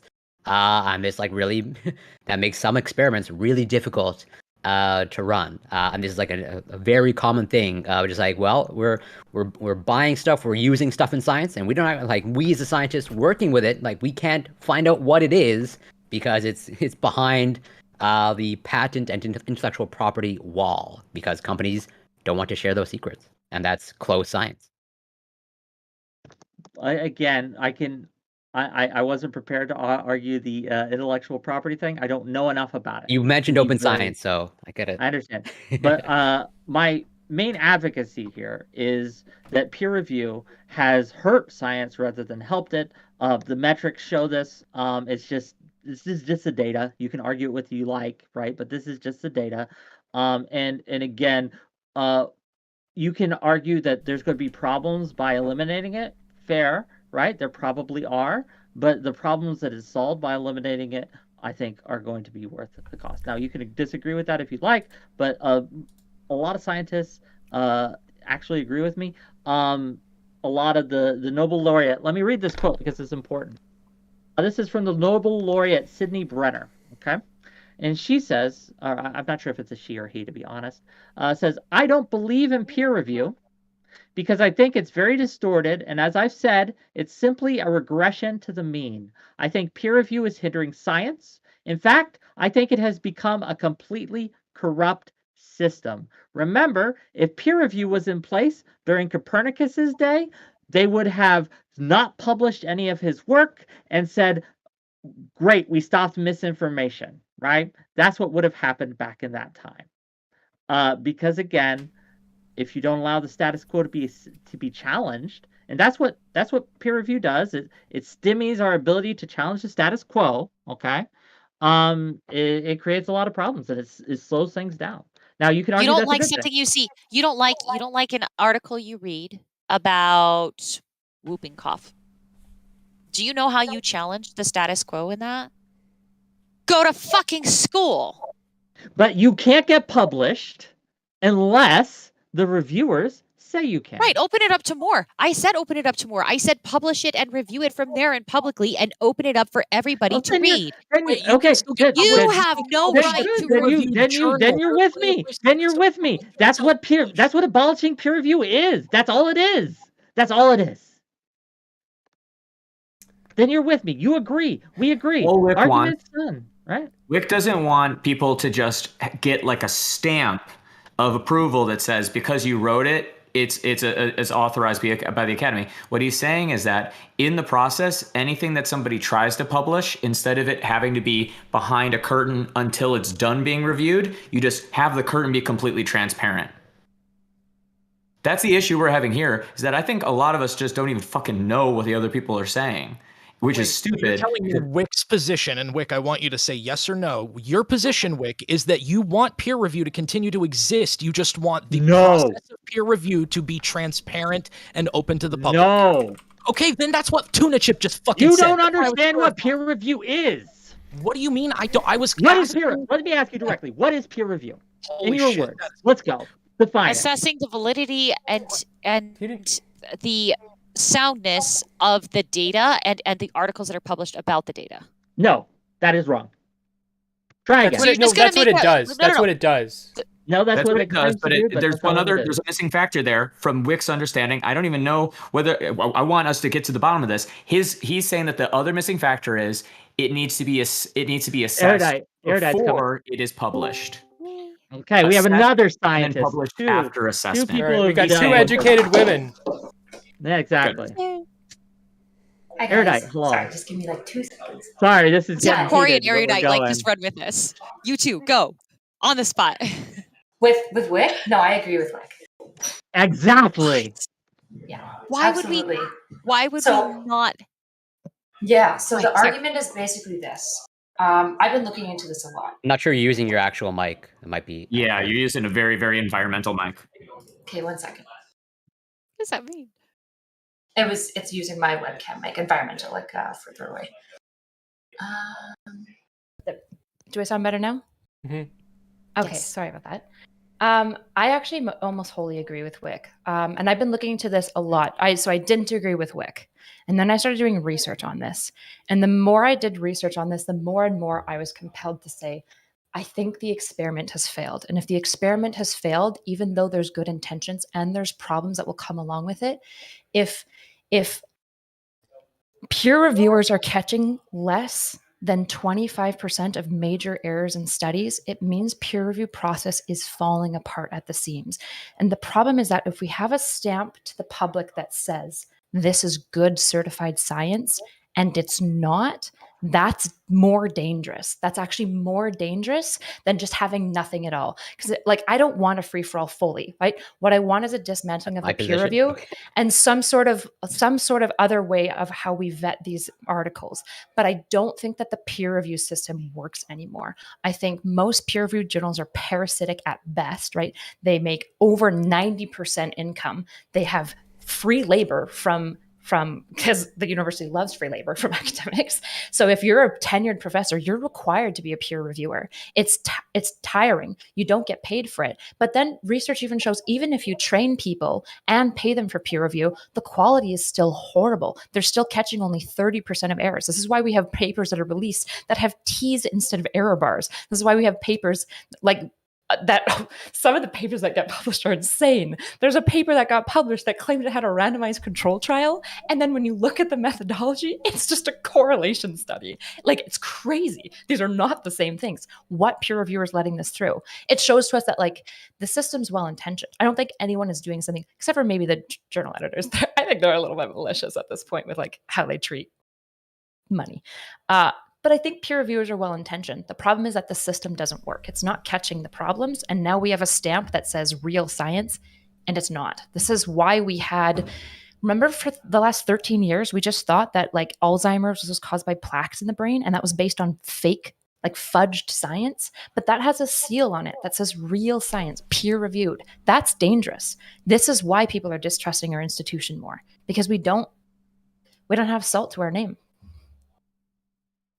So well, what you is think- the alternative to the reforming the peer review process? Because the position from Whick was nuke It's nothing it, at all, ever. open Yeah. source everything. So if that is the Brackle position, telling me how I have to get pregnant, basically, is what we have going for that. okay, That would be so fucking bullshit. You have to get almost pregnant right now. To start off with, probably that no. state. Yeah. Okay. Probably full free open science right now will be better. And I think what will happen is that we might start to see a natural competition emerge. For example, if there's private companies that become dedicated to peer review that get paid, I'm hoping that consumers will begin to notice that. We're going to see more tenured professors subscribing to their services, and people are going to respect the institution more if they have merit to what they're saying. Now, this obviously isn't a perfect system, especially if you get a monopoly where you have only one private entity doing all the peer review, because then they get just as bad as the peer review journals that we have right now. But I would I don't know what the perfect system is, but I think we need to radically get rid of stickers that say this is science when we can't be saying that. We're not even posting null findings. We don't even publish null findings. That's crazy. Well, that's I one of the just things I find wanted it to really, open. really But do you think Corey's that like, "Pissed." do you I find think it that this is being extremely rushed? challenging conversation to One- have when hey, the one- other one side at a I has think actually- we are One at, hey, six one at a decades time, too gang. late. One at a time. Six, I not want to get rushed. you both in. We are 6 decades too late. I'll link you guys a new study that I was reading just today, because once I started reading this article that I think you actually originally posted in our group chat, and then Whick posted it. I was like, oh fuck, this is bad. So I've been doing a whole bunch of research. I found a different study today that was looking at how science is becoming less innovative, and you see a marked drop in innovation right after the 60s, right after peer review was established and then universalized. That's really bad, really bad. That means we're killing science with homeowners association bullcrap. This is why when you write a paper, I used to be a national level poetic writer. I went to school, learned how to write prose for publishing papers, and it killed it. I can't even write creatively at all anymore. It's for no The reason. chat is going fucking insane, begging for anybody on this panel to define innovation. We need somebody to say something. You read the paper saying that there was a market decrease. I would love to see what it means in that context. Sure, It's an excellent question.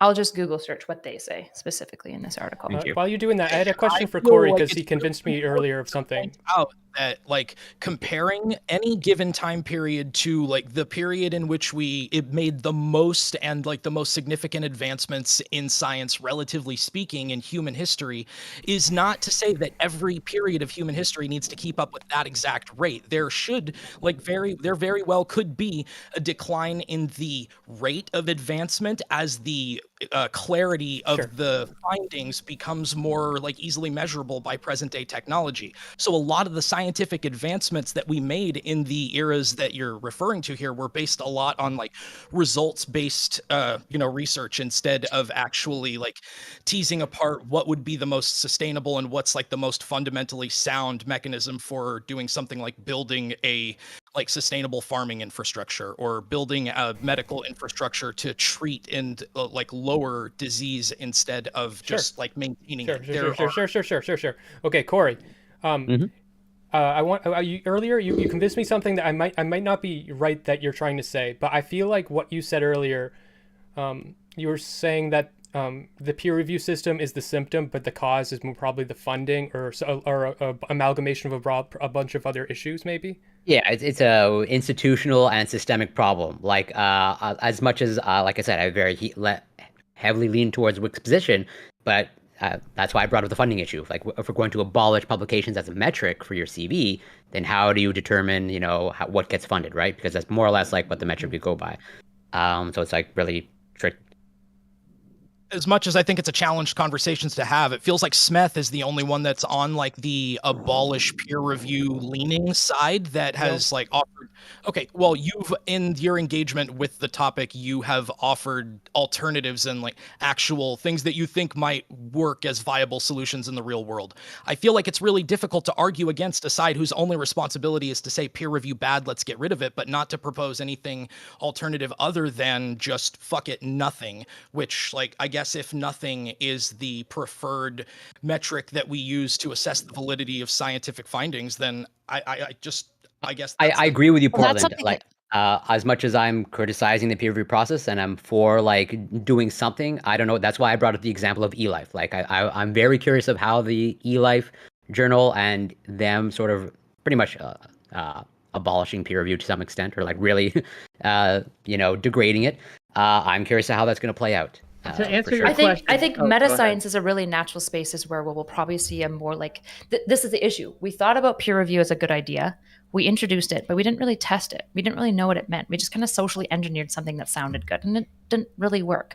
And so I think things like meta science are going to be actually the best places to do this process, right? Because you're going to have people scientifically establishing ways to evaluate research consistently across the board in a somewhat quantitative way to then evaluate the weight of research. I imagine tons of fields that are mostly circle jerks of theoretical speculation, I'm talking about you, sociology, will probably just disappear under this type of methodology because they won't be replicable, which is good. We don't want false information out there. That would be a good thing for society. And so it's like, I do want the radical dismantling because at this point, I literally think buyer beware is a better process forward than just scientists agree with this, but when you look through the studies, this is why people ask me how to read studies because they know that they can't trust peer review. And that's bad. Yeah, I shouldn't be the one doing this, by the way. Like I'm not the most educated. So. Yeah, to piggyback off of that and to address your point here, Portland, right? The way we like what next? Like that's the big question. What comes next after we nuke this, right? After we get rid of it, after we abolish it, what then? That's a good question. And I think that by removing that barrier that's in place, and trust me, peer review is a real barrier that's in place to innovating anything else at this point. Once we get rid of that barrier, we'll be able to experiment. We'll be able to try different things and figure out what works better in a much more controlled way than we did peer review. But people are really, really wanting that definition of innovation. Yeah, I was going to say, I think I found I hope that this will satisfy everyone. So this is at least the paper. I'll release the link to the paper itself. I've sent it to Corey because I know that he likes to read research, and I'll post it in your Twitch chat as well. I'll just read how they've defined innovation. So in this paper, they said we define it in two ways. First, some contributions improve existing streams of knowledge and therefore consolidate the status quo. Nobel Prize-winning paper used established theorems to develop a method for calculating a structure of electrons which cemented the value of previous research. So that would be one way that you're being innovative, is by consolidating and reinforcing that, yes, the status quo hypothesis, the working axiom is true, and we've established a mathematical theorem that proves it. So that's one way that you're being innovative. The second wave is some contributions disrupt existing knowledge, rendering it obsolete and propelling science technology into new directions. So this is going to be things like Watson and Crick not really Watson and Crick, and they stole their information from a wonderful young lady. Woman, yeah. Which is the structure of the DNA. You could argue that epigenetics is another one of these like axiom breaking things. I would also argue neuroplasticity and quantum mechanics. All of these are going to be things that basically disrupt and render previous knowledge obsolete to some degree, and then propel science and technology in future new directions. So these are two ways that they're measuring innovation in this paper, which I will also link. And they do have a mathematical way that they're quantifying it that, I'm going to be honest, I'm not going to be the best to explain it to you because I am not a mathematician. Paradigm shifting science and research. Yes. Are you linking that in the Discord or in here in the chat? So I tried it in the side chat. I posted it in the Twitch chat so everyone can. Can innovation be also a negative? Like, so we have a consensus, like, so there's always been false scientific consensus that we just say, suddenly someone could be like, that's actually not true anymore. And it's not really anything new. It's just, you're just saying, no, actually, this isn't magic, or this isn't, couldn't just a criticism be in itself innovation? Well, it needs to be a criticism with evidence. Like, inclusive. For example, you're right. So like a criticism of an axiom, like if we look at the axiom of, let's just do the classic one of, what are they called? Gut holes, Corey. I know you know what this is. Gut holes, the researchers, The ulcers. The ulcer Ulcers. researchers. Yeah, Okay, okay. so like Okay. they had a Yeah. criticism. They had a H. criticism. pylori, Yeah, they had a criticism of how ulcers were believed to come to be. They thought it was just stress, and they're like, I'm pretty sure it's this bacteria. So they had a criticism, but the groundbreaking thing wasn't the criticism. The groundbreaking piece was the guy drinking the running the bacteria experiment on himself. Yeah. and then getting the ulcers because nobody would let him do the research, right? That's the groundbreaking. So like a criticism needs to have evidence behind it. This is why like neuroplasticity and axonal work that was done in like the 60s was groundbreaking work, because it changed the way that we understood neurons function in every way. How about an alternative way to read the data? So like you have one set of data, and then the consensus is the read of it is this, but then someone takes the data and they find another read which fully is supported by the data, and that actually might be the case.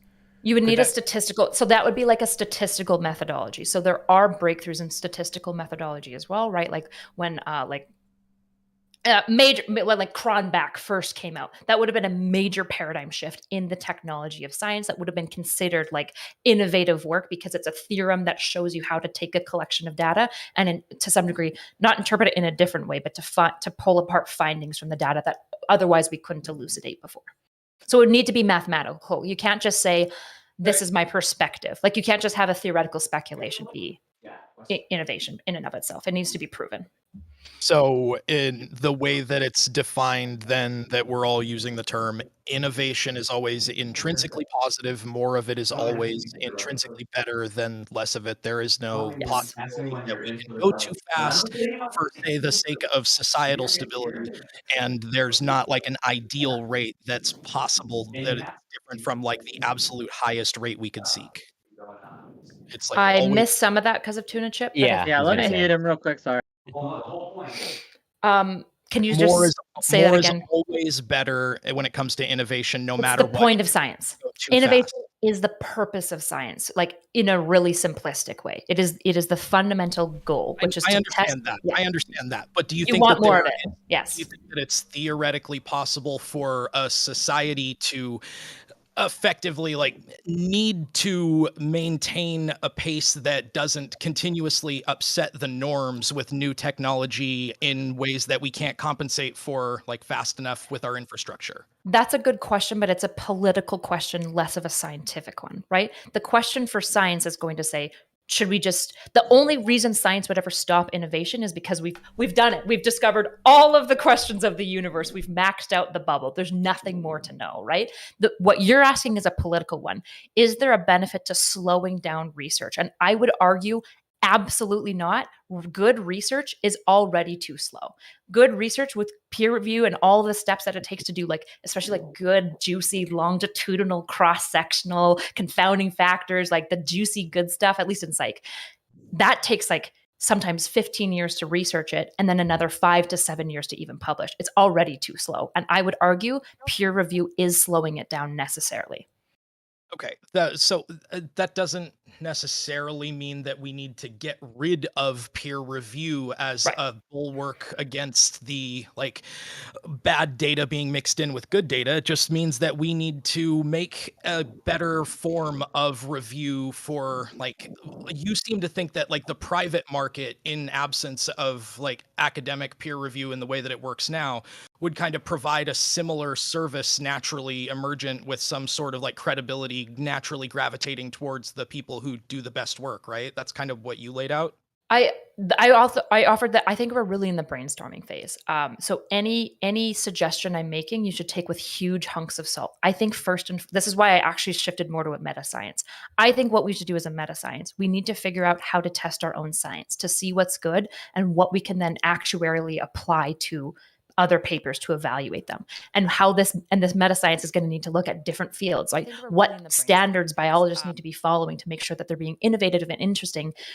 It's going to be different than what psychology. And on top of this, we also need to talk about even just like the problem with peer review, which is sanitizing language, where research papers are boring as shit to read, and they don't need to be. There's no reason for it. This is why lay people don't read this shit. It's boring. It's so boring. You need to take courses in scientific communication and writing, which are So if I understand Yeah, you, yeah. I understand you and Corey correctly, you would be in favor of like experiments with different methodologies while more or less maintaining the status quo that we have right now and trying to find a better system in the meantime. Or I mean, because Wick and Tuna Chip's position is nuke the current status quo and then figure it out. And it sounds like Corey pointed to an example where they're trying to figure it out in a bubble and experimenting with a different process, but not like dismantling the entirety of the peer review hierarchy in the meantime as just like a preemptive measure. Corey that's is my- practical.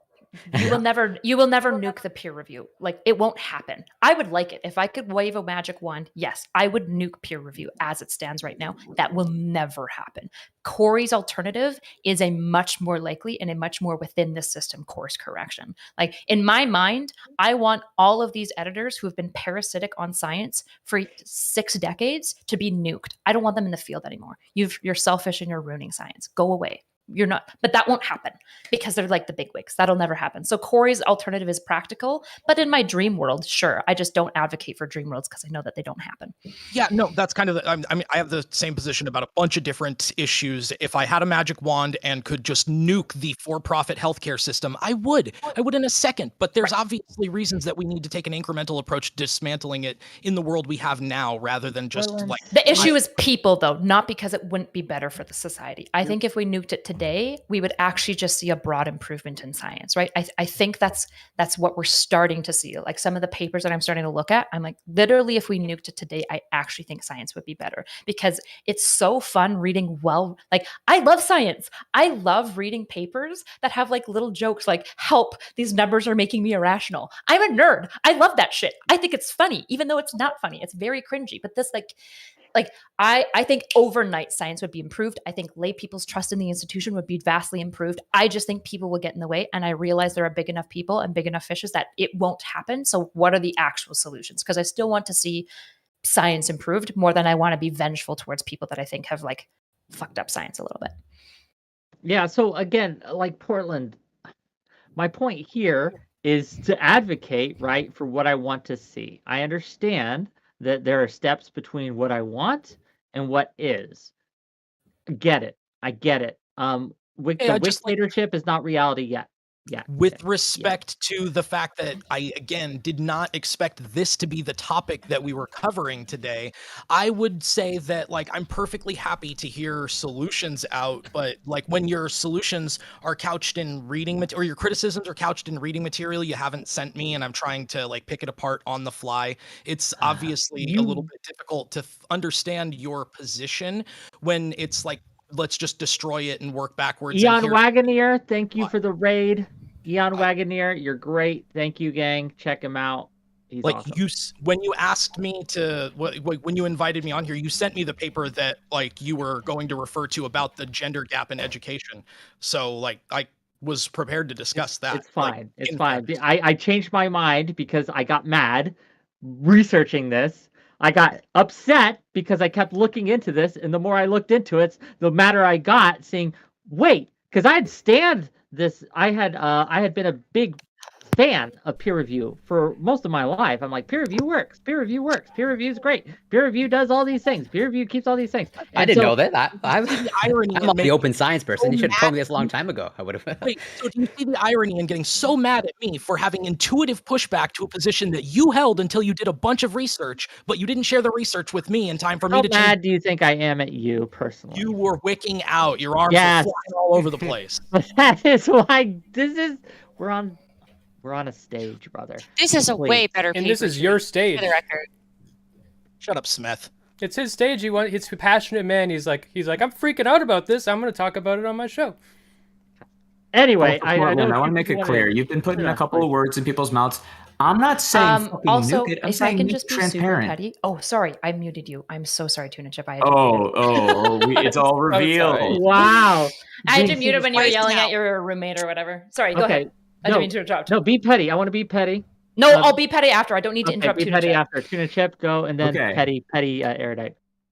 Maybe I was speaking wrong when I said whatever I said when I spoke for Whick earlier, but I'm being very clear. I'm not saying that we get rid of the process of reviewing. I'm saying you make it transparent and you make it so that everybody can see the review process while it's happening, and the review process still happens. But the whole point, the criticism I have of peer review is the fact that things are not published until after the review. I still want the review to happen. I want it to happen after publishing. I don't like the idea of peer review as a barrier to publishing. I want it to be something that is in an open environment that everyone that is doing this reviewing is not compelled to do, but instead does because they want to actually engage discursively with the material. Not something where I have to do this and, so I'm going to do it and I'm going to do a shit job. The That's one the question real I would counterposition. Here's what I would levy back at you that I'm curious. I don't know what you think because I just obviously joined in the middle of this. Do you think, so say we did this process that's open. So the public gets access to all the data. They see the peer review getting the feedback that's being sent and the changes that are being made to the paper, all publicly available. Should we weigh all public opinion equally that's criticizing this process? No, I think everybody's credentials should be presented inside of their critiques. So similar to like Wikipedia, how Wikipedia works, you're not just going to have somebody making a little fucking scribble here and you don't know whose it is and it's completely anonymous. I'm saying people have the initial paper, then they have replies to it that are publicly adding their edits. Then you have sort of the updated one. You can click on it and this is the most revisions. You can make an open, visible system. And then if you want, you can make it so that there are comment sections that are separated from the credentialed critiques, but you still have the entire thing be in an open format where everyone can bear witness to the process. Mm-hmm. I have an idea. What if we gave everyone who spent $8 a month a little blue check mark next to their name so they were, official reviewers, but then a really official verified reviewers would get a gold check mark that was from the place that was hosting the data. I can see how this would work, guys. The legitimacy should just be sort of like, something that you throw on your profile. All right. Do you know who had verified Twitter before it got opened up to payment? A bunch of people that were verified due to popularity. It wasn't like the verification that happened on Twitter. And Twitter's a different fucking thing than the sciences. What is this analogy? Why do you think that this is just going to be some open thing where people can buy themselves into these conditions? Because that's the team you're on. So, I know that your position's slightly different, but that was Wick's basic advocacy. Don't put me in a team, brother. Don't put me in a team. Well, that's Okay, how okay, that's how okay, these work. okay. So I want to hear Petty Erudite real quick, and then Stabby has something to say. So Petty Erudite, and then Stabby. Go ahead. I think I already curb stomped your chatter in chat, so that's good. Oh, wonderful, excellent. He's Stabby, been what do you dealt think? with. So I like one of the things that Erudite had just said earlier is like how these people are not getting paid for it. There's all of this free labor that's coming from academics, etc. That's one of the things. Couldn't we have like an additional like tenure is not to teach? Like we could have these positions or something to that effect, because them not getting paid for it is terrible. And I They don't get do why a better people are. job. They don't do a better job. That's the issue. It's a nice idea for the professors to get paid, but it doesn't improve the peer review. That's the issue. Even Right. training I'm doesn't saying improve like peer review. right. I'm saying like when we're looking at, okay, so it's open source. We have it because I think before you came in, Erudite, we did all agree to my question about, do we all want it completely open to the public and free? We all agree with that 100%. But what we're using, what the science that we're using, the science that we know is working, like what do we, how would we help that process? Like what would we do for that one? Because I know people who, I don't think they're doing bad science. I don't think they're bad people, but I know how exhausted they are. I know how they're trying to push out all this extra stuff. They're missing out on home life. They're missing out on family life, sleep, etc., so that they have time for this thing that's not helping them out at all. I mean, this is a really big institutional question, because I think profit motive in science is it's a necessity, and it degrades science necessarily, because it ruins the purpose of what science is, right? If you have a profit motive that's driving most research, which is tenured professors are trying to pump out as much research as possible so that they keep their tenure, and they may, especially associate professors and people who aren't fully tenured, they're pumping out maximally. They're draining their brains. They're exhausted all the time, so they're not catching their errors. This is why you have like genetics papers that autocorrect the gene sequencing to like months of the year, which is really bad. The issue is like you're asking for a system overhaul. I don't know. I don't know the simple answer. I think, and I don't think that I should. I don't think I should know yet. I think I don't have all the data. I think there's a Chester's fence question here, which is why are we at the place that we are? Like specifically, because I don't want to give answers that I know are going to just be infused with my biases, right? Because my biases might be wrong. And at the end of the day, I want science to be as best as it can be. And so I don't know how to give specific prescriptions that aren't infused with my bias. This is why I'm saying meta science, test it. What is causing these problems, right? Let's do the research to figure out why academics are doing crappy research. Why are we causing people to pay to publish their journal articles, and then if they get rejected, they just pay to send it elsewhere? Like what's going on that's causing this at a policy level? I don't know. It feels like that's what we were kind of getting. We got some meta science on the process of peer review, its efficacy, where it's going wrong, and where people are not being paid for their labor and stuff like that. Is the kind of meta science that Whick seemed to be providing with the data that he was offering, and I don't have like 100% of it read or written down yet, but it feels like those were more analyses of problems with the status quo, but none of those had in their conclusions, we should abolish the system as it stands completely and adopt a completely new status quo. There were recommendations for things like, oh, we should pay people X amount for the time and labor that they spend peer reviewing. And I think that is a conversation worth having. Like, how do we make this? It doesn't improve science. So we know that data wise, like that doesn't, it sounds nice. This is the issue. There's lots of ideas that at face value sound really great, but this is the problem with social engineering. It's super messy and ugly. We say, let's pay these people. That'll improve the quality of work. They'll just dedicate more time to their peer review, but it doesn't improve peer review. Okay, well, fuck. Good idea. Doesn't work. In fact, it probably has other perverse incentives that make other issues as well. I imagine peer reviewers that get paid are going to be motivated to do more peer review faster so that they're being efficient for the dollars that they're being paid by the institution, right? So we might have the same problem. The main suggestion like that is being suggested by people that have been researching this for longer than I have. So the Adam Mastroianni that Whick is citing, he basically says, let's go back to how we did science before, which is good science is practical. It'll lead to innovation. It'll lead to leaps forward in technology, right? The reason that like Newton was proven and Copernicus was because they were right. And so then when we tested it, when we went onto the world and tried to build things based on their innovations, they were correct. Practical, good science bears out. Not as great for basic science, but I would argue the same thing for basic science to some degree, because basic science bleeds into applied science. Just a little bit of housekeeping here. I don't know how long you have Erudite, but Homozygote has some problems with what you've been saying. He wants to come on and challenge you a little bit. Is that okay? Is that everyone all good with that? Just me. Okay. I'm okay. Not well, Corey. Yeah, I was Fuck going you, to say, Corey. yeah, all the things that she shared, I think I shared earlier. Like, I know, so I know. it It seems- was It weird. can't be correct because until he says. No, I just want to say this real quick. Like, I've been saying the exact same shit Erudite does, but as soon as Erudite gets in, my chat's like, oh, okay, we believe you now. I'm like, what the fuck, gang? What the fuck? Am I not No, your there's something. Wick Wait, there's something Erudite had that you did not. Erudite was saying that she knows where the concerns are coming from, and that there are other things, and she doesn't know what it is yet. You're saying, nope, open it all. Like the frog, like I gave you that whole Frogsgate thing, fucking example earlier, and you were like, "Yep, that's fine." Like she And did my not say problem- what you said. All right, My so we all problem agree. is Wait, that we all open it up. agree. We all agree it's a broken system, right? We all agree it's a broken system. And some people are saying proceed with caution. Some people are saying blaze forward and just try new shit. And that's really the conversation right now. True.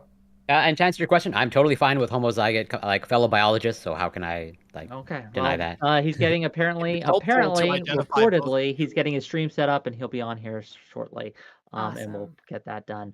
But yeah, that's just the kind of it.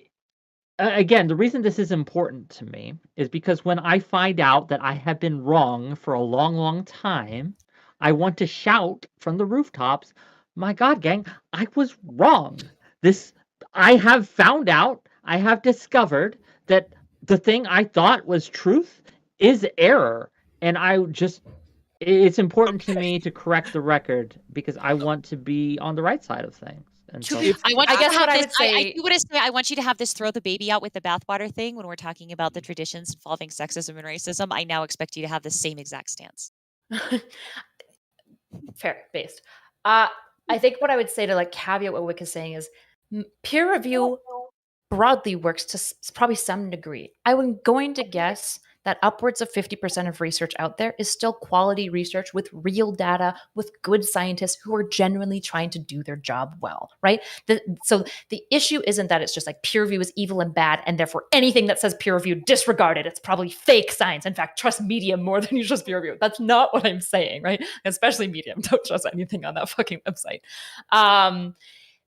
What we're really saying is a ticket that says science certified to people means something. When it says FDA approved, it means something. And you break trust in institutions when people find out that the sticker that you're awarding is a lie. It's the same with like the fish industry, where it's like certified dolphin free. Turns out almost no certified dolphin free fish meat is actually dolphin free. They're killing thousands of dolphins still, right? So it's like this is the issue. It's like peer review as a sticker is leading to a greater institutional distrust. And when lay people don't trust an institution, it is on the institution. It is the greatest responsibility of the institution to course correct.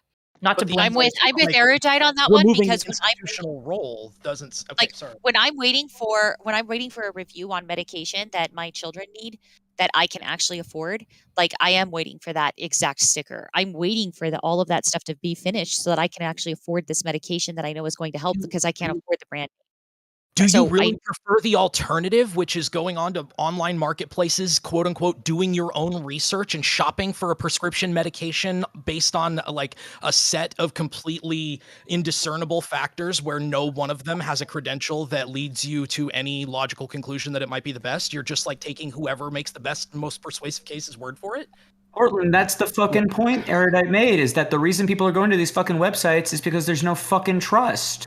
Well, to be fair to Portland, I can bolster your point, Portland. Because when you make Wick's points, I ask Portland. Wick if that is indeed the point, and he yells at me, "No, don't you Portland. understand?"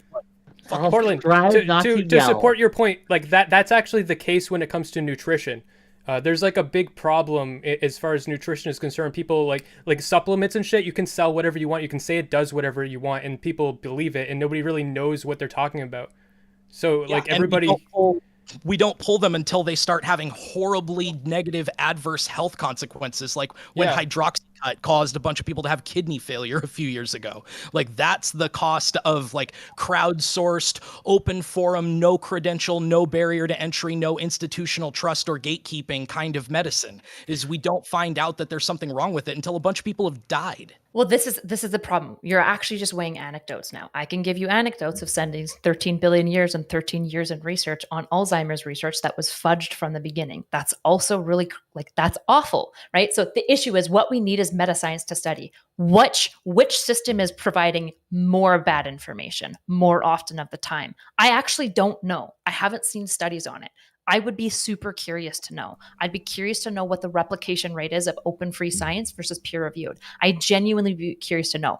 And I would want to see it balance out because most of the time, open free science, a lot of open free science is actually predatory journals that basically they'll just take anything that gets sent to them and it's always just garbage. So it's like, it's not even the best comparison right now because I'm going to guess if we just looked at open science versus peer reviewed right now, peer reviewed is going to outperform. But that's because good scientists aren't usually submitting to predatory journals because they're predatory journals, right? So it's like, I would love this study to happen. I don't know. I have no idea what the effects would be. And the problem is all we have is anecdotes to compare against, right? The autism research about like the vaccine, that was in a peer-reviewed journal. That was in a peer-reviewed journal and it was a lie. That's a problem. I agree. I think that we have a perverse incentive to misrepresent our own like quality of information already in cases where we're allowed to do so without market safeguards, and lowering the market safeguards when it comes to items that are necessary to maintain your physical health or treat deadly diseases and conditions seems like a threshold that we should probably be very cautious about crossing, because institutional safeguards are more important there than they are in the case of like what pill is going to make you work out the hardest. I think that there's obviously some overlap, but our institutional trust in medicine is more important than our institutional trust in other fields where it's not as vital to our health. Right, but the issue is you have more and more cases of coming out where Johnson and Johnson is lobbying the FDA to push through certain like techs that they've developed for like hip surgeries that turn out to be horrible designs because they cheaped out on the grade. So it's like the problem is like there's lots of institutional problems. I don't know the perfect course correction. This is why I'm really willing to say Chesterson's fence. We should probably figure out, at least in academia, what's leading to the problems and course correct there. I think it's practical to do more of the transitionary thing. I don't think nuking peer review overnight is ever going to happen, right? I just don't think it'll happen. Okay, just a little housekeeping before we go on. Gang, give me money. We're close to a hype train. If I get another sub, another individual donor, we can get that going. Give me money, gang. Help support the Whick tatership. And Speaking of send me to the perverse moon. incentives, Thank you for the bits, Paint Baby. Really appreciate you. Yeah, Naritas, thank you again. We also have someone else involved in science and research, and I wanted to invite him on. Tubi. What are your thoughts on the whole process? Can you give us like you've been listening for a while? I've seen you in chat. What are your thoughts here? No, I mean, obviously I think I have most kinship with what Corey was saying. I definitely think there's like nepotism involved in the publication process and the funding process when people are reviewing grants or people are reviewing people's specific aims and things like this. They are making a somewhat subjective assessment of what they think is quote unquote risky, what they think is an outlandish experiment or an outlandish, non-tractable set of specific aims. And I do think that there's nepotism involved in that process. I've even heard other PIs explain to me how they have had a friend sitting on a review board for a series of grants that are going to receive high-level funding.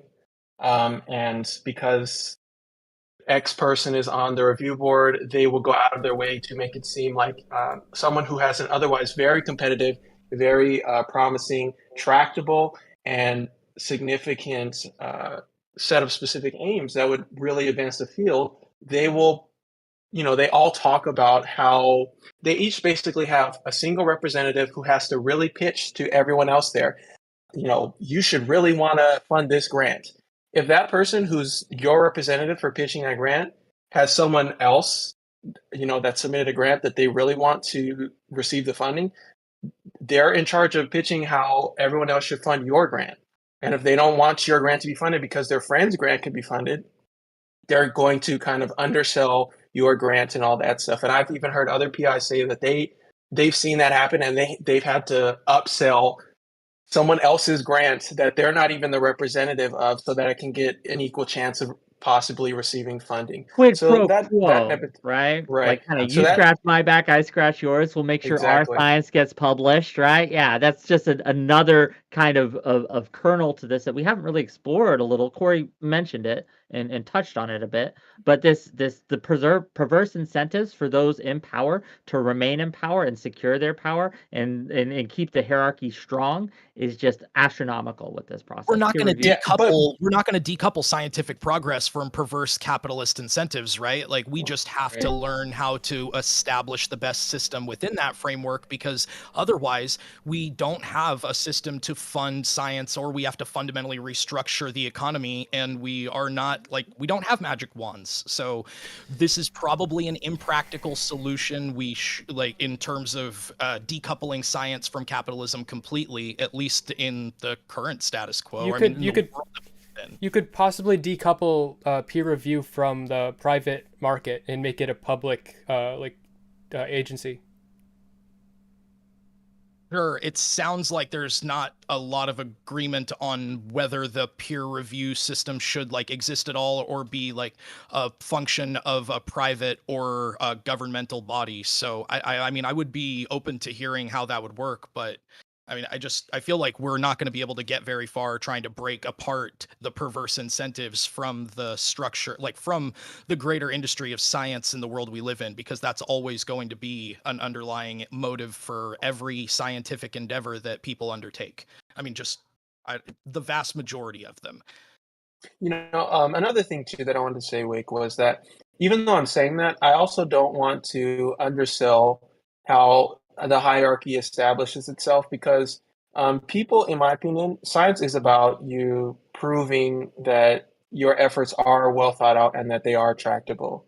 And if you can do that consistently, that is someone who has demonstrated themselves to be worthy of funding, an appreciable amount of funding, because they're someone who can develop high level projects and follow them through and actually give you results. So the hierarchy doesn't just establish itself trivially. Yes, you do have to publish so that you can receive funding, and it may actually be fair that funding can be $100,000, a couple millions of dollars over a several year period, right? So it doesn't, to me, make sense that everyone should be equally entitled to that, because we're talking about a lot of money.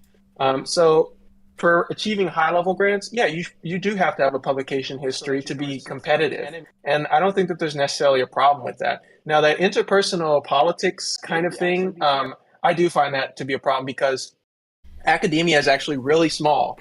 Everyone who's studying, your little niche topic in science, it's a very small network of people. I went to a neuro-oncology conference, and these are people from all over the world. Right. And even that conference was only maybe 1,700 people. Right. And they all kind of know each other. And so it's very easy for you, if you burn a bridge in science, for you to kind of ostracize yourself, because it may seem like, oh, we're not going to all interact, but it's a very small network. So that kind of nepotism is significant. Okay. I like that idea of making it public service more. Sorry. No, it's fine. We just have Homozygo. I don't know how long you've been listening, but I was told you wanted to join and had some thoughts on this. So I want to give you some space to kind of share your opinion, your perspective. As I understand, you are involved in the scientific community to some extent. But please go ahead. The floor is yours. Thank you. For anybody who isn't familiar with me, roughly, I'm a fourth-year PhD candidate, and ironically, peer reviewers are cool with subedits. I'll have my fifth publication in a couple of weeks, just kind of waiting back to hear back from them right now.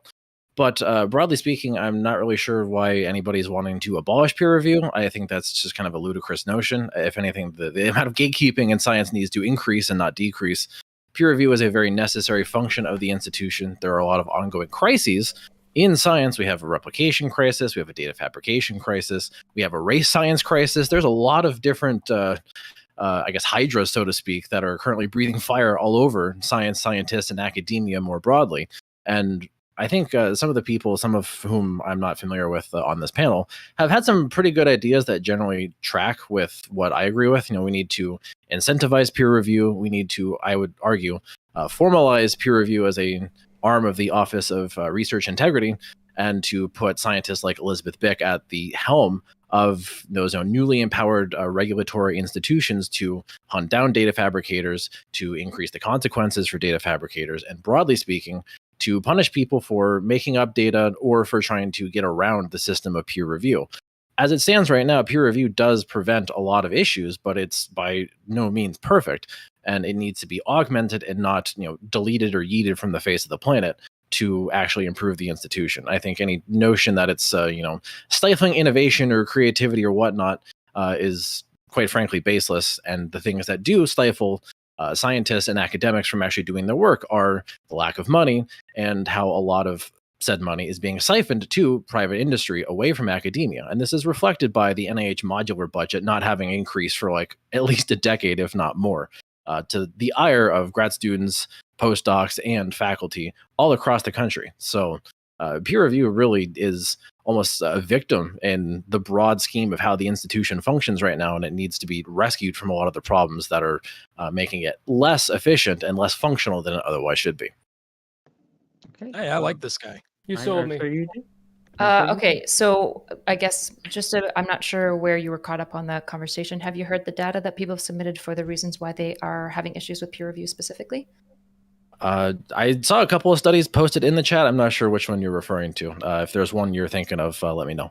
Yeah, so there's kind of two studies I think that are dominantly being cited. One of them is by Michael Park. This one was published just this year in Nature 2023. I can send you the link in your DMs if you want me to, just so you have access to it. And then the next paper that we're talking about isn't really a paper. It's an article that cites a number of papers within it. So it's more of like a science journalism piece done by an actual scientist, not like a science journalist. So Don't worry. are Don't you worry, it's referring- not a science journalist. No, It's you're only a fine. You're fine. scientist. You're fine. That first paper you're talking about, is that the innovation paper that just came out like a day or two ago? Mm-hmm. Okay, so that paper can be thrown in the garbage. And the reason why that paper can be thrown in the garbage is because it completely made up a brand new metric of innovation of science. They pulled that right out of their ass. And broadly speaking, that is symptomatic of a giant problem within the institution of science about how people are trying to gamify it. This is a big issue when it comes to H indices, when it comes to citation metrics. The worth of a scientist is, broadly speaking, being valued in how many publications they have and how disruptive they are to a particular field. And that's not how we look at innovation within the fields. I'll give you an example. I work with CRISPR heavily within my own research, and there are a ton of scientists in the CRISPR space beyond the ones who discovered, the CRISPR system, Doudna and Charpentier, respectively. One of the scientists that I can think of is David Arlou, someone who is really super innovative when it comes to making new CRISPR tools for researchers to use to do all sorts of crazy, wacky, and incredible things. But broadly speaking, you don't see that disrupting a field. That's contributing to a field. That's broadening the scope and the horizons of a field. And he's the only one in the space doing that. So I tell that anecdote to say, more broadly speaking, when we're trying to quantify innovation, when we're trying to look at how good or awesome a particular research group or scientist is, that is not reflective of the true work that's going on. That's a metric that people are trying to foist upon the institution to try and argue that our current public system of funding public research is somehow malfunctioning, and we need to siphon more money away from that to innovate in the private sector.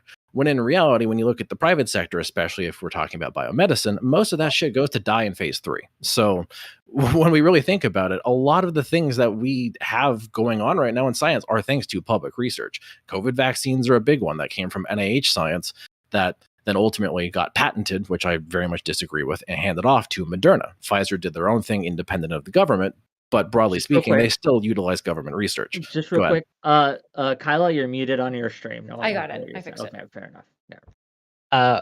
Well, if you want to finish your point, I was like, because I want. Yeah, I mean, I'm pretty much done. I think the point got across. Okay, so at least for me, there's a lot to unpack there. Where it's like, I recognize all of the things that you just mentioned in terms of like a replication crisis, a funding crisis, and I'm definitely not advocating for more science into the private sector. I want to make that clear. And I also take your point that there's potentially an arbitrary metric of innovation. And totally, like, that's a philosophical question. Like, what is innovation? And I'm not going to pretend like I know what the official scientific definition of innovation is. But I don't know that you can go so far as to say, in terms of like the paper that was just cited, like, unless it was retracted, like it's still part of like a body of knowledge, and it's saying something. It would be actually more to our point that if this paper is actual garbage, why the fuck did it get peer review through the peer review process? Like, it's literally to our point. But sorry, Corey. No, I was pretty much like done. Whereas I think it's just like, and to be clear, that's not the only paper that does have the claim that innovation. There's one from 2020, I believe. And I will find the that whole too. line of argumentation is just not very good. Like, sorry, not to be super rude, homozygote. I just don't understand what, like, I don't understand if you're walking through the implications of what you're saying. You're saying that this paper is just some garbage thing that was made up to just like pump people towards the public sector, which may or may not be true. The issue is like coming up with different metrics to measure anything is the process by which science evolves. So it's possible that this metric of innovation is garbage. I'm totally willing to bite that. I don't care. The issue is like, this is by nature the scientific process. If it's garbage, hopefully somebody else comes up with something later that is a good measure for this. There's value in being able to some degree quantify and evaluate which research is quality, right? This is the whole point that Corey and I are bringing up with the peer review process specifically, is that when we look at the peer review process, the idea that we need to gatekeep more, not less, I just don't see any evidence for it. All of the evidence that we're increasingly seeing, for example, peer reviewers catching errors in content, stuff like this, is dismal. And this isn't because I think peer review is evil and bad. It sounds like a good idea. What I'm saying is, if there's increasing evidence suggesting that it is not working, then it necessarily must be restructured. That is the scientific process itself, is to restructure these things if the evidence doesn't support it. Real quick. Oh yeah, sorry. Go ahead. You give your response if you have one. Oh no, most definitely. So the argument, more broadly speaking, is why do we need to measure innovation? Why is that a metric that even needs to be measured in the first place? This is not intrinsic to the functioning and procession of science on a daily basis. I know because I do it every day. And when I walk into my own laboratory, the first thing I don't think of is, how am I going to innovate today? How am I going to improve my innovation metrics? I'm not thinking about that when I do science. What I'm doing is trying to look at my experiments, set up properly designed experiments, generate testable hypotheses in the spirit of Popper's falsification. So saying that there's no argumentation to that is really, quite frankly, ignorant with respect to how science goes about on a daily basis. Walking into your lab and saying, how do I do good science, is fundamentally asking how you innovate. Of course it is. Of course people aren't like waltzing into their lab and being like, they see like a big, beautiful poster with rivers and CRISPR's up there, probably because you're a CRISPR lab. So you got all your inspirations and a bunch of old white men that you love and stuff like that. And you're like, I'm going to innovate. You're right. You're doing good, rigorous scientific process. And that's based. But fundamentally, to some degree, at like a theoretical, philosophical level, that's innovation. Okay, so everything you said is just devoid and empty of anything. That was word salad. Can you demonstrate that, or are you just asserting it? Do you have data to back that up, or are you just going to assert shit? It's okay, Whick. It's okay, Whick. So again, that's entirely empty. So he can mean at me. It's okay. That's empty. Like, that's entirely empty. Science is not innovation. Okay. Science, the institution, does not exist to create new product. This is a symptom of capitalism, where people are getting their shit twisted and they think that science is here to create new things. And in reality, this is about pushing the boundaries of knowledge. This is about learning about how the world around us works, and maybe devising new technologies to solve problems, ideally on behalf of people. So innovation. Thank you. Yes, we agree. Yeah, I would say I think we disagree. Well, I think we agree. I think we're just having a pedantic disagreement. Like, genuinely, I don't think you and I are disagreeing as much as you. You're the one who started it. Good one. That's super cringe. Yes, good one. You were mean first. It's fine. I think we're actually saying the same thing, just to be clear. Sorry, no, we're not saying the same thing. We're not saying the same thing. You were saying something that Corey was saying earlier, that you're saying something or reminding me of something Corey was saying, and it just makes sense. Follow the money. I think if you want to fix it, follow the money. Yeah, and that's where I'm getting towards, is the fact that any notion of innovation that we're talking about here in this discussion is going to be subject to capitalistic influence. the institution, as time has passed in recent years, has been subject to essentially an extraction of wealth and technology from it by private industry. I mean, hell, we can the COVID vaccine patents, the government handed off a patent to Moderna and minted 3 new billionaires off of the back of NIH work. Like, that is a very clear-cut example of that. Science and innovation are two separate things. Innovation is a corporate buzzword that is being foisted upon the institution. We can talk about broadening the frontiers of knowledge and expanding our horizons and using that knowledge to help people, but that is not equivalent to innovation. You are essentially foisting the word innovation on the procession of science and trying to make them the same thing. Those are not the same thing. Broadly speaking, I mean, going back to what Corey was saying about the replication crisis, and sorry, I wasn't actually able to see who was just talking at me, so I'm not remembering your name. But again, broadly speaking, I agree. The fact that we have issues with peer review ultimately is a consequence of capitalism. We have a for-profit publishing industry foisted upon all of us by groups like Elsevier, where they will publish any hot piece of garbage that you throw at them because, newsflash, scientists have to pay to publish their work. The journals do not pay scientists to publish their work. And because of that, they have an incentive to publish whatever. And peer reviewers for those journals have an incentive to ignore methodological issues, data fabrication, and all of that jazz. That's how it works presently. So let's walk our ideas back a little bit. Like let's get to the basic stuff, because I think it's probably worth figuring out, like, what is the purpose of science? We're kind of getting to like scientific epistemology. So in your mind, what is the purpose of science?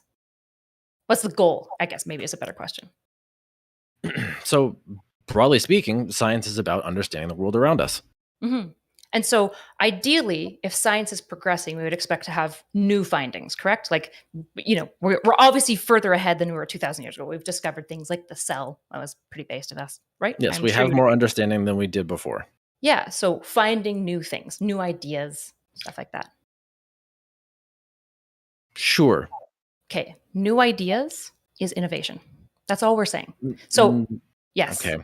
I promise. There's a bit of an issue there. The definition that was measured in that paper was when something that is previously understood is made more concrete, or if it is debased. But not in that listing. Not in that listing was when a new discovery is made that doesn't correlate directly towards making a previous claim more concrete or debasing it.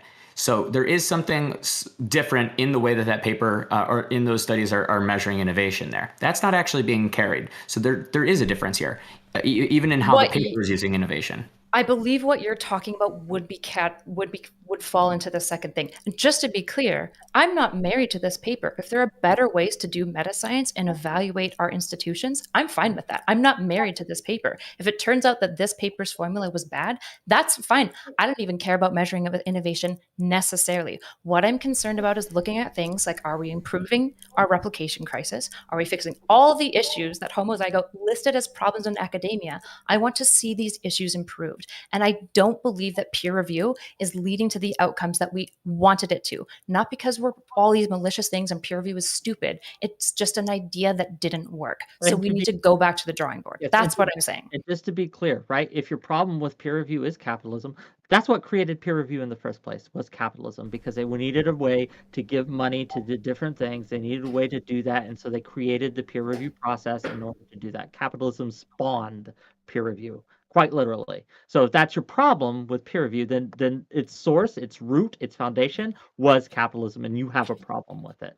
So I have multiple problems with peer review in its current incarnation, capitalism being one of them. But science and academic thought, more broadly speaking, has been peer reviewed long before capitalism has come into existence. I mean, if we think about the greatest thinkers of history, Plato, Socrates, what have you, they wasn't peer review. Talked shit about each other all the time. They talk shit about each other's latest and greatest ideas. But what you're talking about, Whick, is the current system as it stands right now. Just because it was invented under capitalism doesn't mean that's the only problem with it. Let me define it. Does not mean. Maybe?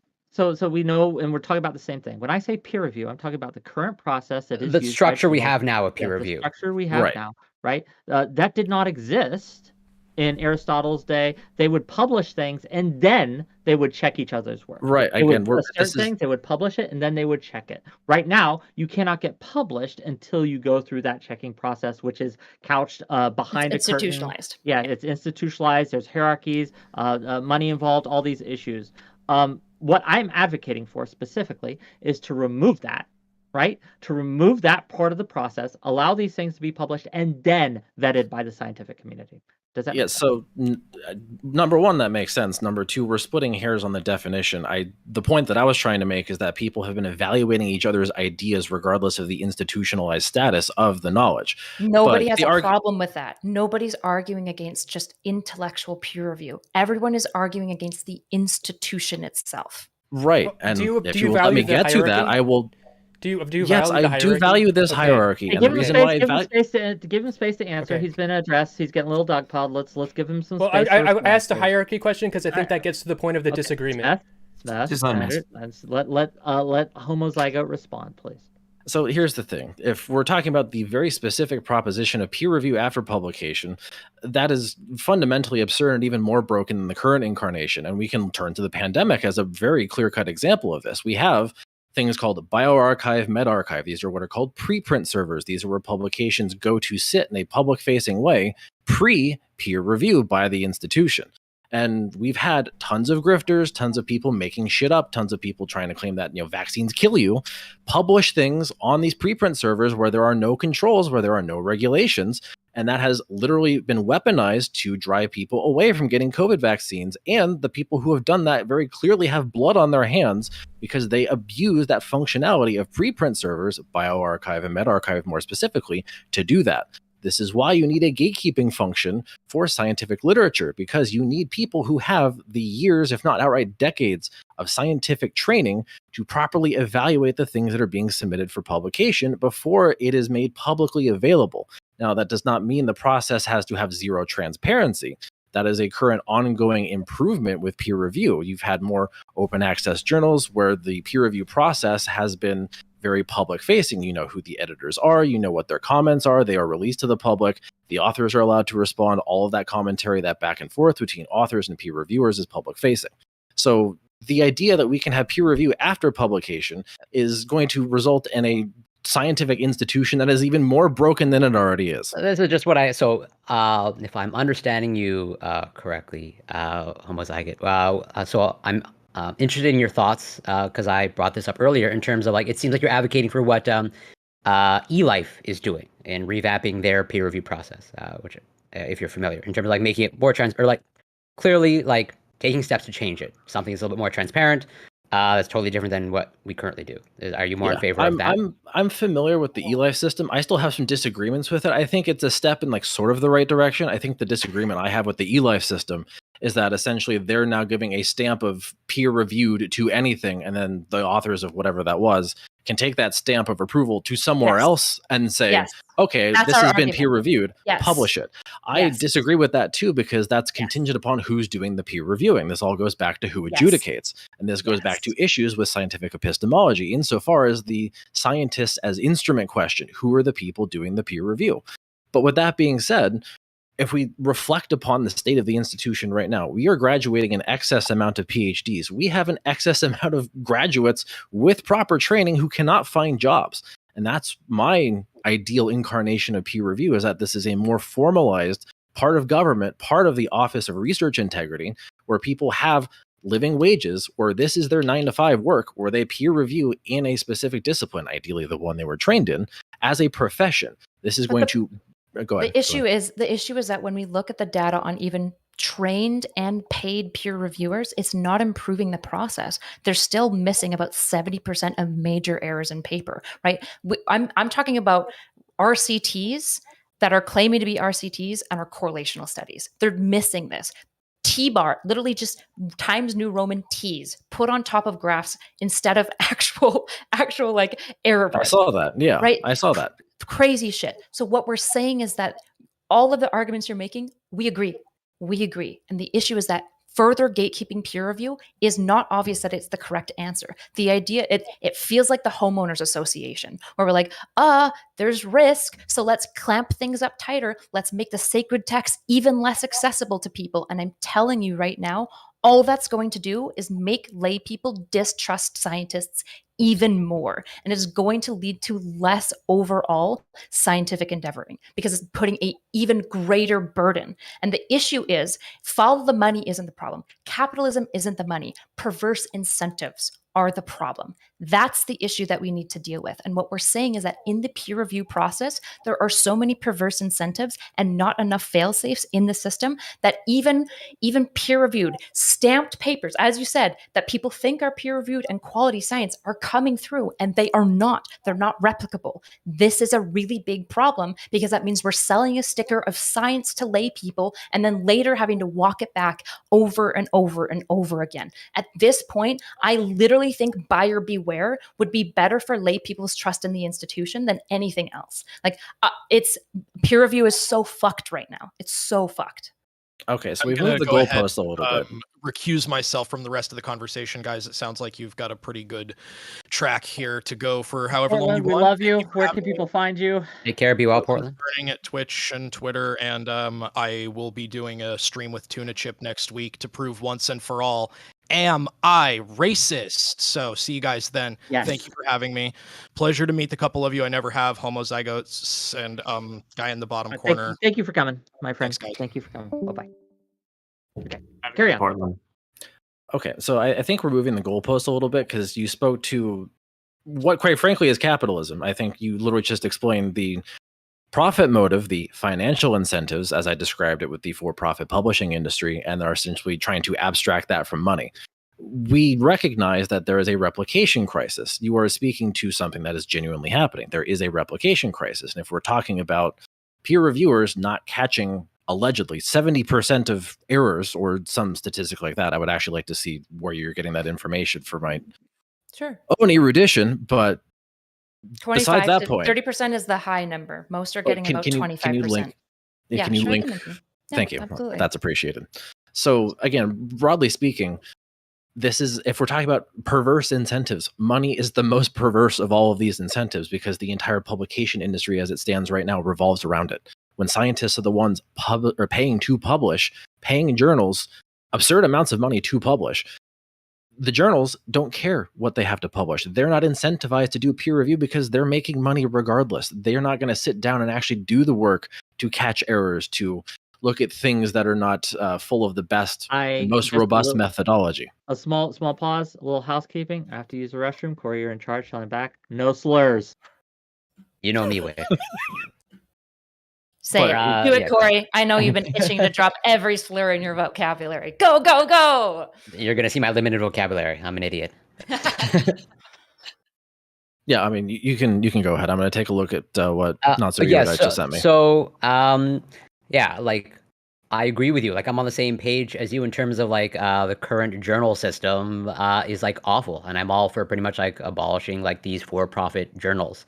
And it seems like we're on the same page. At least you're more okay with like what eLife as like an experiment of trying out what eLife is doing. And that's pretty much like what I'm advocating. Like I'm not committed to like one specific, like it has to be this way. But I just recognize that there's something wrong now, and I can see a system like yours, like potentially I'm open to trying it. My concern is like if you kind of like raise the bar of peer review and you which again I'm not against and you like, you know, turn it into like this sort of like institutionalized standardized thing and so there's like potentially like higher expectations for the peer review process to be effective and then you know what if something like gets through that and you know if this is supposed to be like the reformed peer review process, and it still does not function as one would like, my concern is like that would potentially erode further public confidence in science and research. Right. And the issue is, even if money still exists, perverse incentives still are there. So say we're removed completely, there's still perverse incentives in academia, right? There's resume padding, attaching your name to every paper that you possibly can, aka resume padding. There's so many other perverse incentives. What you need is systems that have counterbalances to this, right? Money isn't inherently the problem. The problem is money and perverse incentives that aren't accounted for within the system. That's the problem. And so I'm not sure how to deal with this. I'm not postulating I know precisely what the answer. This is why I'm saying Chesterson's fence. I'm waving the Chesterson's fence flag of saying we don't know what's causing this issue. What we do know, and what is becoming more robustly clear as I've gone down the rabbit trail of looking at research into research itself, is that the peer review system is failing us, and it's giving lay people a sticker that says this is good science. And I guess I think you're seeing this as a shift in goalposts. Perhaps this is because we have different goals to some degree. My goal is trust in institutions that are an all-time low. I am concerned that if we do things like further gatekeep science from lay people, that this will exacerbate the problem, and that medium blogs and basically garbage academics who have failed or been kicked out of academia are going to spearhead lay people because they make their research lay friendly and accessible. That concerns me deeply.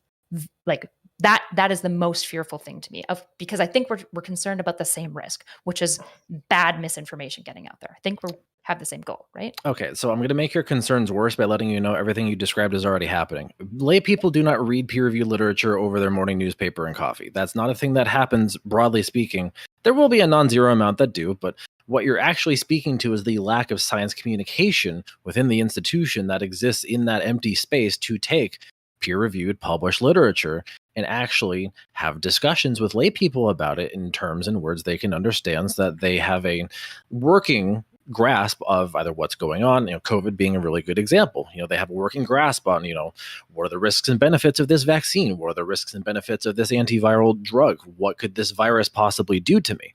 Right? That is really what you're speaking towards. Right. That and peer review are mutually exclusive issues. I think you're missing my argument then. They're not mutually exclusive. I'm saying that they're necessarily linked. Do you want me to re-explain it? Because it's possible I've done a bad job explaining it to you.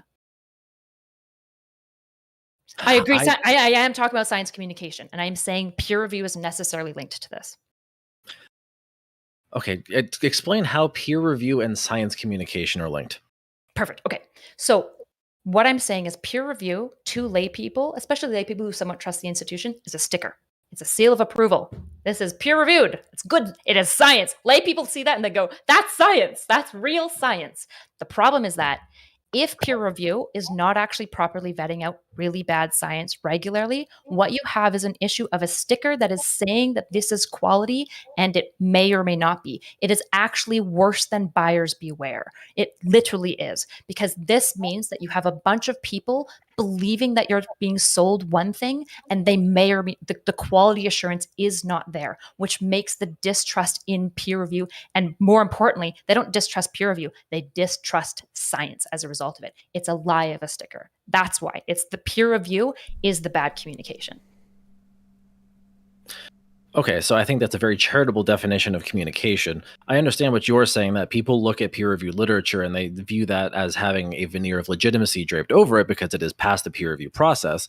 I would encourage, this is something that I do, broadly speaking, I encourage everybody to say, just because something has been peer-reviewed doesn't even necessarily make it correct, and we have to engage in more critical thinking when it comes to something. However, the majority of things that are peer-reviewed are not wrong. Like, you have that's to... not actually true. There is science and data to suggest that most peer-reviewed papers are factually incorrect. Okay, can you link that? Yes, I can. So with respect to the, hang on, I don't know the address percentage, but the replication crisis itself suggests that, like, the fact that you and I both know that there's a major replication crisis, depending on the certain area you're in, we're saying it's up, it's 40, and in some areas it's 70% replication crisis. That means peer-reviewed papers are wrong, at least a lot of the time. That's really bad. So from the links that you sent me, not so erudite, the things that you're saying about peer review relative to the links that you sent are interpretations that do not agree with the actual content of the papers that you sent. What you sent was one experiment where they used a fake paper to see how many people would actually take the bait and take it seriously. That's an indictment of the people who took it seriously, and that's a call for people to actually pay attention to what the hell they're peer reviewing. And then the second one you linked me is about blinding reviewers and asking them to sign their reports. That's not an indictment of the entire notion of peer review. That's simply talking about the anonymity or lack thereof of peer review. That's an issue within peer review, and that's one we could absolutely talk about if we really felt compelled to do so. But that doesn't necessarily match the magnitude of the claims that you're making about peer review. So now let me look at what how would you test peer review without sending fake research that's full of errors to see how many errors? I never said don't test peer review. I never said don't do that. What I said is the claims that you're making relative to the papers that you sent do not match. I said what they're showing is that the peer reviewers are not catching most of the errors, which is what the first study is showing you. They made fake papers. You're correct. They made fake papers with a number of tallyable errors so that you can measure how many they get correct. And in that paper, they didn't catch most of them. So That is again, that was the- one fake paper. That is not This happens representative many of the times. entirety There are of 3 peer studies review. that say this. Like they've done They this sent it. multiple No, times, it's right? one paper with 262 reviewers.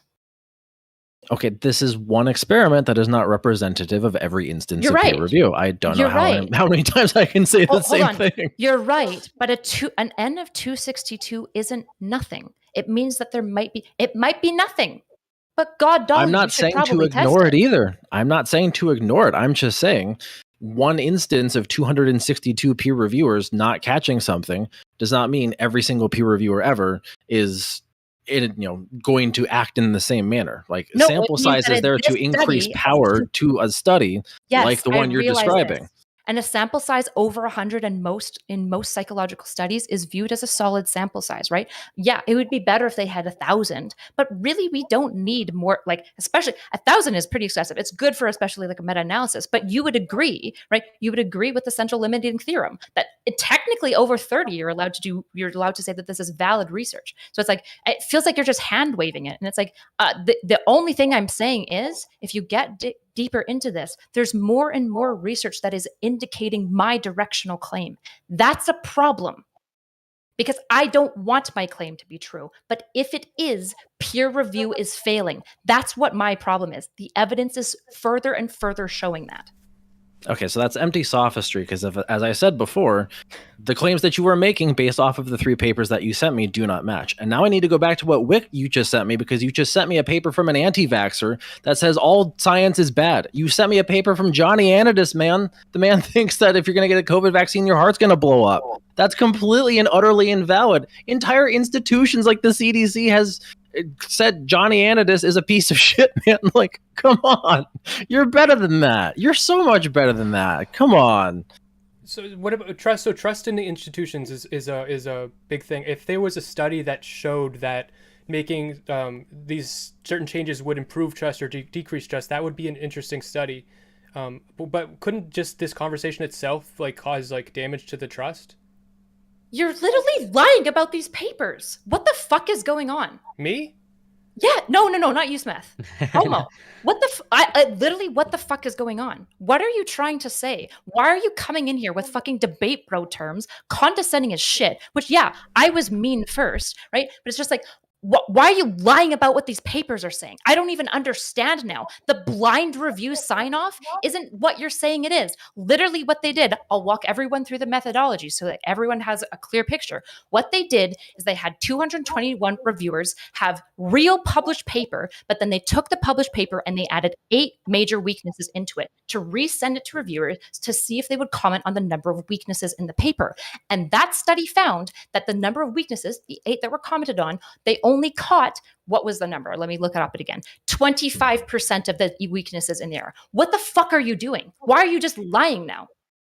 Okay, You were you wrong don't have about the to. first. You're wrong about the second one. Do you want me to go to the other one and say that you were wrong again? I don't understand. You can reread the paper contents over and over, and you're missing the broader point that one instance of this does not represent every instance 2. of peer review. Now we have 2. Okay, So 2. now we have a sample size of 440. Okay, 440 is a small Why are fraction you of all peer hand waving reviewers. this? Why are you hand waving this? Do you not engage in science? What the fuck is wrong with you? 441 as an N size is substantive. Like, I'm if we not get saying 2 it's. more I'm not saying papers to in ignore it. this I never direction, said to ignore it. you're hand I waving never and said saying, to ignore it. hashtag not all peer reviewers. What do Yeah, you what mean? sample This size, is what homozygote, what sample size would you research need? is.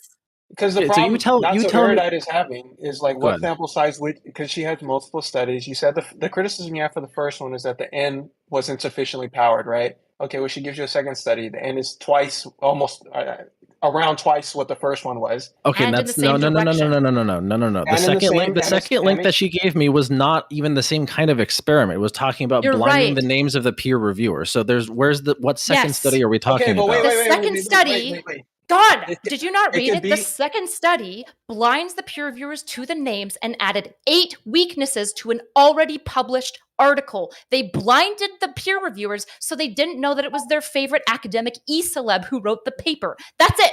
All that did is make sure that there was no bias being bought in by the names attached to the paper. And they just took a published paper, sorry, 1 second. They added 8 weaknesses, and then they saw how many of the reviewers caught the weaknesses. This is, yes, you're right. It's a slightly different variation. I would argue a better study than the first one. And you're just hand waving it again. And you're just saying, it's just about whether or not names. That's not what this study's about. I think you're smart. You're clearly doing CRISPR. You're in your postdoc. Your 4th year of PhD. I don't know why you're lying about research right now. And I'm really getting annoyed. Why are you doing this? Before you respond, Homozygote, I would just say also that as well as Corey probably does, that yes, one experiment, powered insufficiently that demonstrates a trend, even if it's not statistically significant. It should be, but even if it's not, it just shows a trend. Yeah, that one experiment by itself does not necessarily prove a rule, right? But it's not a good criticism, in my opinion, to say that the second one is using an orthogonal method and still demonstrating the same trend and has higher powering than the previous one, that's not further support for the previous thing's claim. It's orthogonal. The method, the question is asking it's different, but it's still demonstrating the same trend. That's something you do, and I'm sure in your experiments, you test one hypothesis, and there's not enough to just test it one way. You want to do an orthogonal method to show that, I even tried to disprove it through this other method, and this hypothesis is still sound. It further supported the trend. The third paper just further supports my trend. It's even better methodologically, and it has an N of 607. I don't know what the fuck you're saying. At what point, if at this point an N of 1,000 of increasing good methodology is insufficient to suggest a trend in something, then get out of science. I don't know what to tell you. Never make a normative claim, I guess, ever again. Like, what the fuck? Yeah, so I would maybe ask the sorry to interrupt. I just want, basically to hopefully clarify, so is your sort of expectation, or what would convince you is if every single peer review process was shown to be flawed, or pretty much the N was extrapolated, or that the experiment was run, you have the entire data set is basically what you're looking for? I'm curious. Wait, sorry, was that directed at me? Yeah, in terms of so if the studies that Erudite brought up, which I can take your point that is not necessarily representative of all of peer review, totally valid. But then is your do you, in order for you to be convinced, are you looking for you have every single you have the entire sample size, as in you have data on every single peer review process? No, so there's 2 things to unpack here. The first thing is that the first 2 studies in question are looking at 2 separate aspects of the process. The first one being, are the reviewers paying attention to the content and errors within the content? And as Erudite said for the second one, are the reviewers biasing their appraisal of the content because of the name on the byline of the author byline? And catching errors. Right, that's why I said biasing themselves towards the content. Here's what happened. Okay, can I talk? Can I talk? Because I'm going to tell you what happened here. It's pretty clear to everyone what happened here. You don't want to agree with me. You think that I'm wrong, which is fine. You're allowed to think that. I could be wrong. That's always I can't possible. Make criticisms of Here's what you did. You looked at the studies super quickly and you misread them. And you thought you had a big gotcha on me. You thought my studies didn't say what they were saying. Turns out you read the headline too quickly. You were fucking wrong. Not only did the studies say what I'm saying, but even the more methodology. So. You described the methodology incorrectly. You described it incorrectly. I'm saying those are 2 separate approaches to looking at aspects of peer review. That's not that far-fetched of a claim. I'm going to tell this. You went on to smugly... No, what you actually said is you smugly told me that I was wrong and that the papers that I'm citing don't even say what I'm saying. I said you were wrong about the innovation. I didn't say you were wrong about this. Yes, you fucking did. Do not weasel out now. This is what you did. You thought you were right. You thought you had a dunk because you read the papers quick and you assume that I'm a dumbass. It turns out that I'm not, that I know what the fuck I'm talking about, and I've read these studies before. You lied about the methodology. Well, you didn't lie. You read it too quickly, and then you engaged in motivated think because you want me to be wrong. That's what happened here. which is no. bad Regardless- science, No. by the way. Regardless of what your intention was, Homozygo, I just don't think it's a good. I don't think the argument that you're making is really sufficiently powered. If you want to use the word, I'm just kidding. But I just don't think it's appropriate for like what the criticism you're launching at Not So Erudite. I don't think is profound. You're just saying that they tested two different things, but they still showed the same trend and the same error in the same trend. They just the second study just accounted for an additional variable, the name. But they still found the same problem. They, at the end of the day, they gave a large number of reviewers, assumingly qualified reviewers, right? These weren't people in non-related fields reviewing this paper. They gave a series of qualified experts an error-prone, highly error-prone paper that was published that they didn't know the name of, so they could not overlook the errors as a result of their name in one case. And at the end of the day, they still failed to recognize most of these errors. That at the very least shows in a bidirectional fashion that there's a problem here. Yeah, so let me respond to that because I was going to get to that until I got shouted over like 5 times in a row. So those two approaches that you described, like they're orthogonal, right? You use that word very appropriately. Those are two orthogonal approaches getting towards the same endpoint of the peer reviewers are not recognizing what's actually in the content. The distinction that I'm trying to make and wanted people to at least acknowledge that those methods were orthogonal. So you got that, and I'm glad you did. I never said that justifies making the errors in peer review and that peer review has no problems. What I'm trying to say again is this is not representative of all peer review, and the way we go about trying to figure out whether it is representative of all peer review is to look and see how systemic the rot actually is, and more broadly look at these kinds of things. And this goes back to what Corey was saying, what threshold of evidence is it going to take to convince me that there is a problem? I am not saying there are no problems. I would say there are clearly very many problems, and I do not disagree that there are problems. But to take the contents of those two studies, which I don't have any objections to, I don't think they're invalid. Those studies are fine. I think those studies are perfectly valid and fine to talk about. But broadly speaking, that does not diminish the entire functionality of the entire process of peer review. That is simply just pointing out, yeah, there are problems, and we should have a vested interest in fixing the problems. But to say that the entirety of peer review is corrupted and useless and must be done away with based on the contents of those studies, that is a claim that does not match the magnitude of the problems described in those papers. That is Not the just most on those broad studies. point that I'm trying to say. Sure. Hey, Okay, hey, hold on. everyone, calm down. Before we go, Tuna Chip has to go. I just want to give him a chance to say bye, and then we can continue. Tuna Chip, hasta luego. I love you.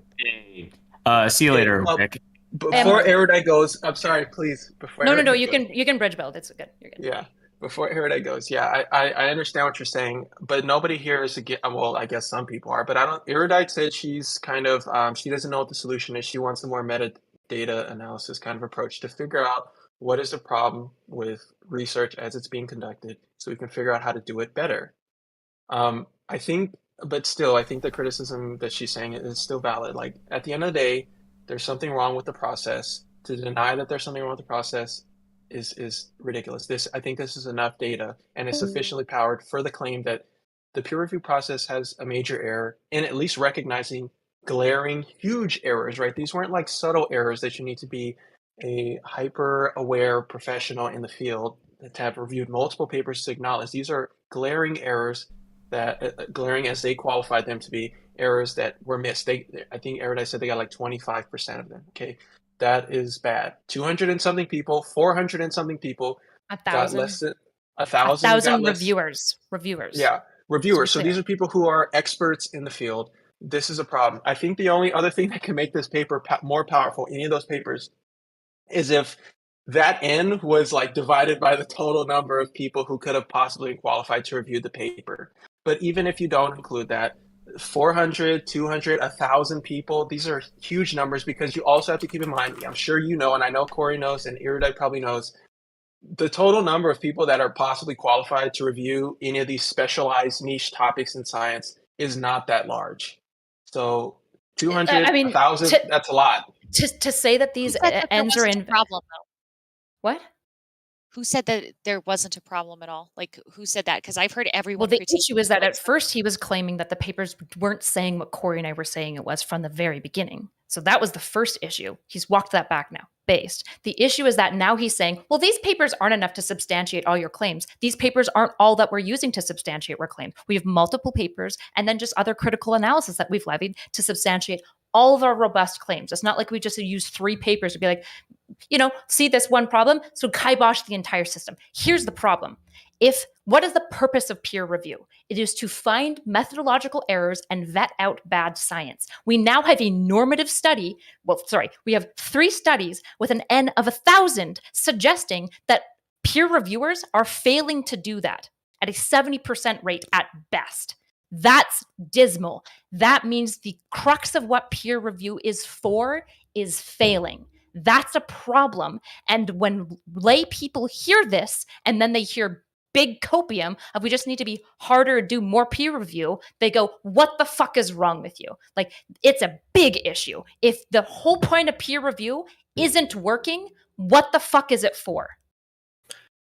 Okay, we're splitting hairs on the first paper, and you keep taking the 70% rate and ascribing that to the entirety of all peer review. That was the point that I was trying to make, is that you were extrapolating from one paper to the entirety of peer review. You cannot do that. That's not how this works. Not only can you not do that, not only can you not do that, you cannot pool sample sizes across studies.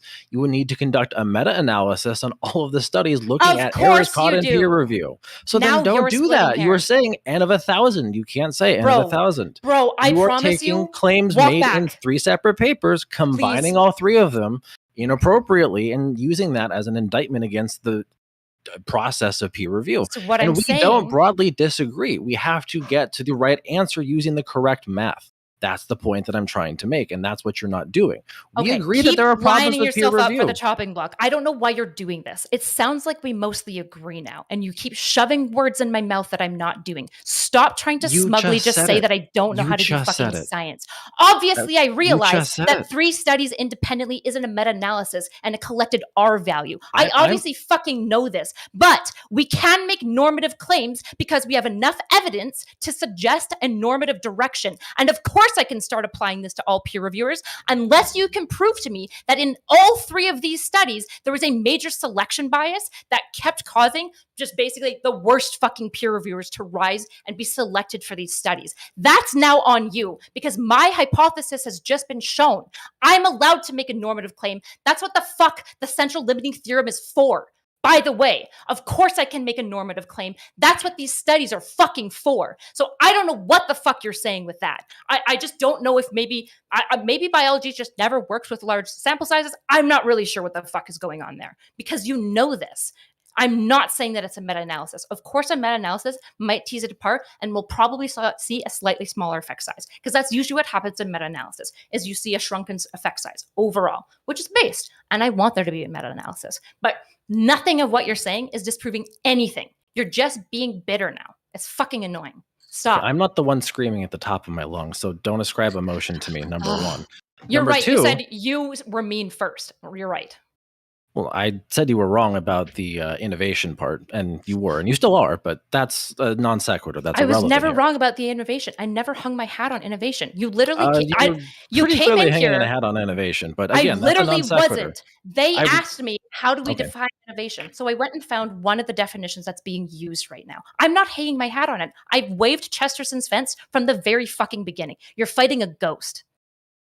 Okay, I said it was pointless to even try and define innovation and try to steer us away from that conversation. That was the reason why I wanted to come in here in the first place, because that paper really is taking everybody away from the true, genuine problems. And I have never denied that there are problems with peer review. Like you have said repeatedly now, we largely agree that the problems described by the 3 papers that you linked are problems. I have never said they are not problems, and I have never not advocated for fixing peer review. We agree that peer review is not functioning as it should. We agree on that.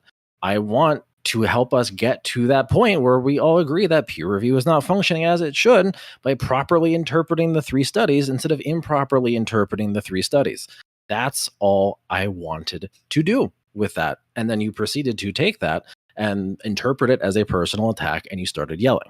Yeah, So you want to know why I yell? Because I'm not a pussy. I don't need to hide behind smugness, condescension, and sarcasm. I'll just say it from my fucking chest. I think you're being a dumbass. I think you're reading these things wrong. I think you came in here with a fucking bone to pick with me. I have no idea why, but I it's have no clear idea who you are. you asked to come and talk with me when Corey and Wick's been saying more than what I've been saying this entire time, and Corey's been just agreeing with me. But you came in super hot from the very beginning. Like, of course I'm yelling. I'm annoyed because you're just actually doing bad science right now. And it pisses me off when people in science smugly talk down to people when they're fucking wrong. It's so fucking gross because I know every one of my viewers listening to this who aren't in the sciences and don't trust the institution look at you and they go, that's exactly why I don't. And I don't fucking want that. So yeah, I'm yelling because what you're doing is bad. It's bad. Very naughty.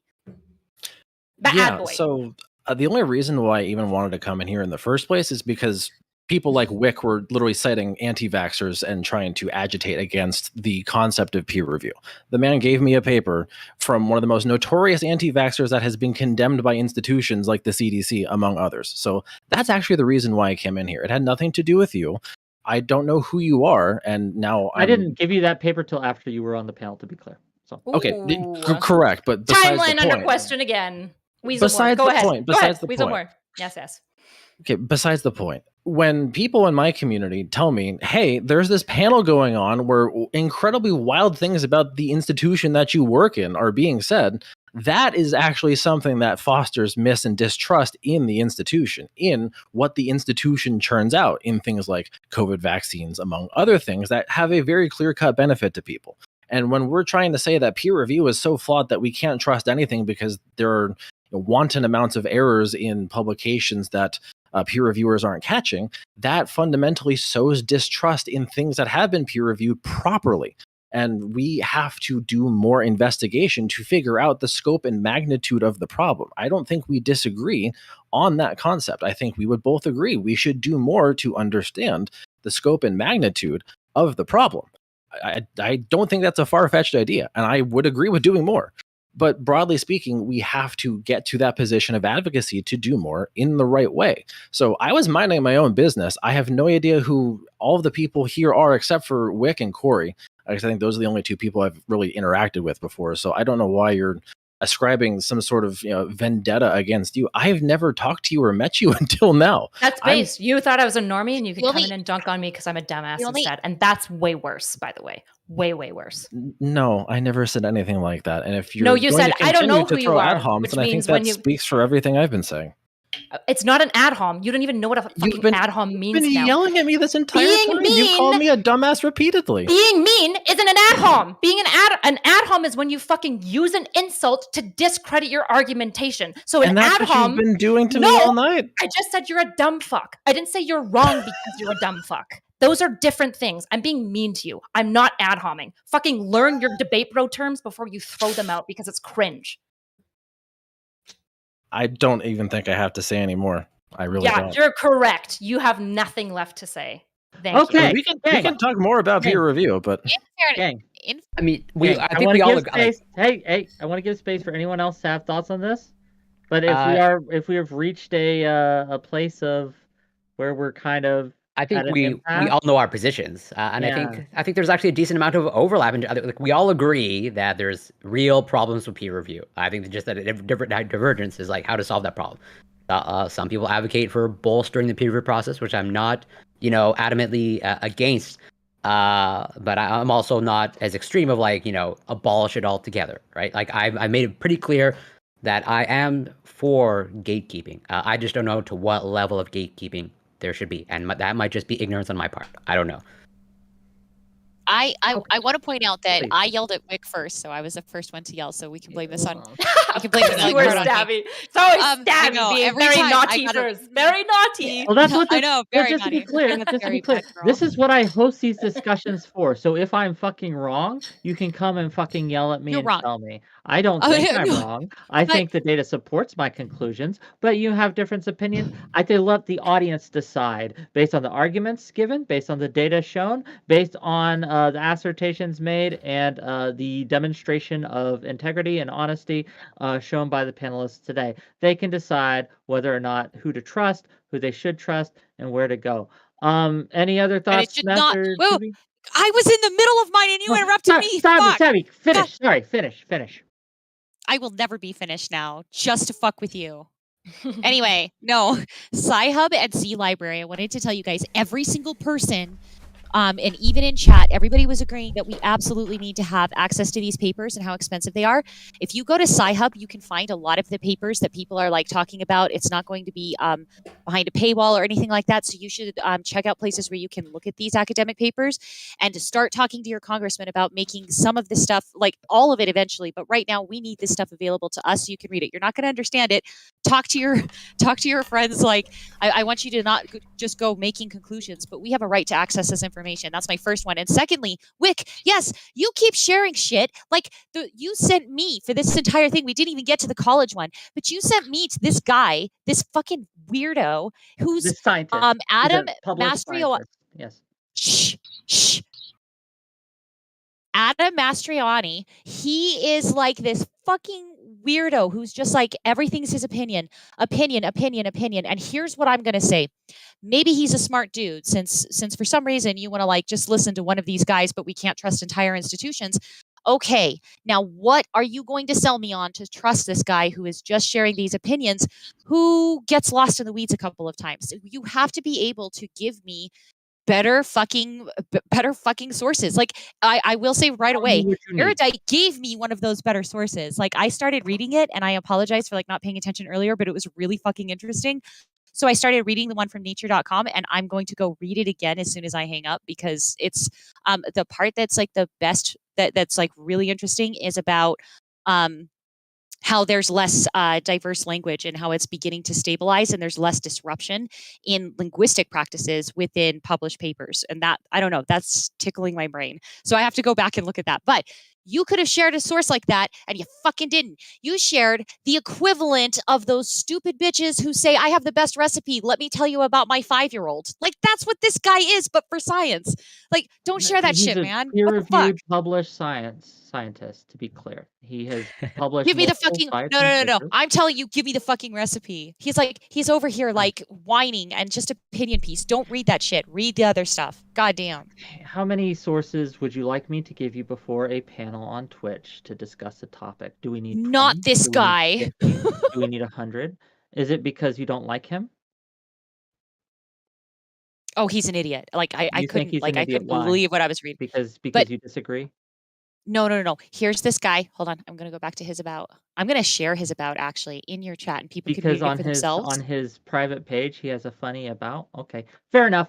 Noted. No, and then no, because you're also going to get to read all of his papers. You're also going to get to read all of his papers. So I'm sharing that so you can read all of his papers. Chill.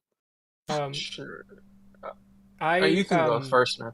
I'm not the person to really be speaking on this specific topic. I just asked questions, and as it got into the heated debate, I just started, sitting back, because I don't really, as someone who isn't really sure coming in to this conversation, I'm not sure coming out, but I'm confident that there is a debate to be had. That's really all I have to say. But Whick, I have a question for you. If this guy that people are saying is very unreputable, could it be the case, or is it if he is I'm like hypothetically, would there be a person who has credentials who you would say is not? Yeah, if he was the only one saying this, and it was his word and his word alone, and there were no one else on his side, then yes, probably take it with a huge grain of salt. Oh, only one person is saying this, but there are a lot of advocates to either radically reform peer review or abolish peer review. It's not just him that is making this claim. Again, I quoted Nobel laureate Sydney Brenner earlier in this conversation. She makes the same assertion. Peer review has become a corrupted process, and it's a regression to the mean, and we need to get rid of it.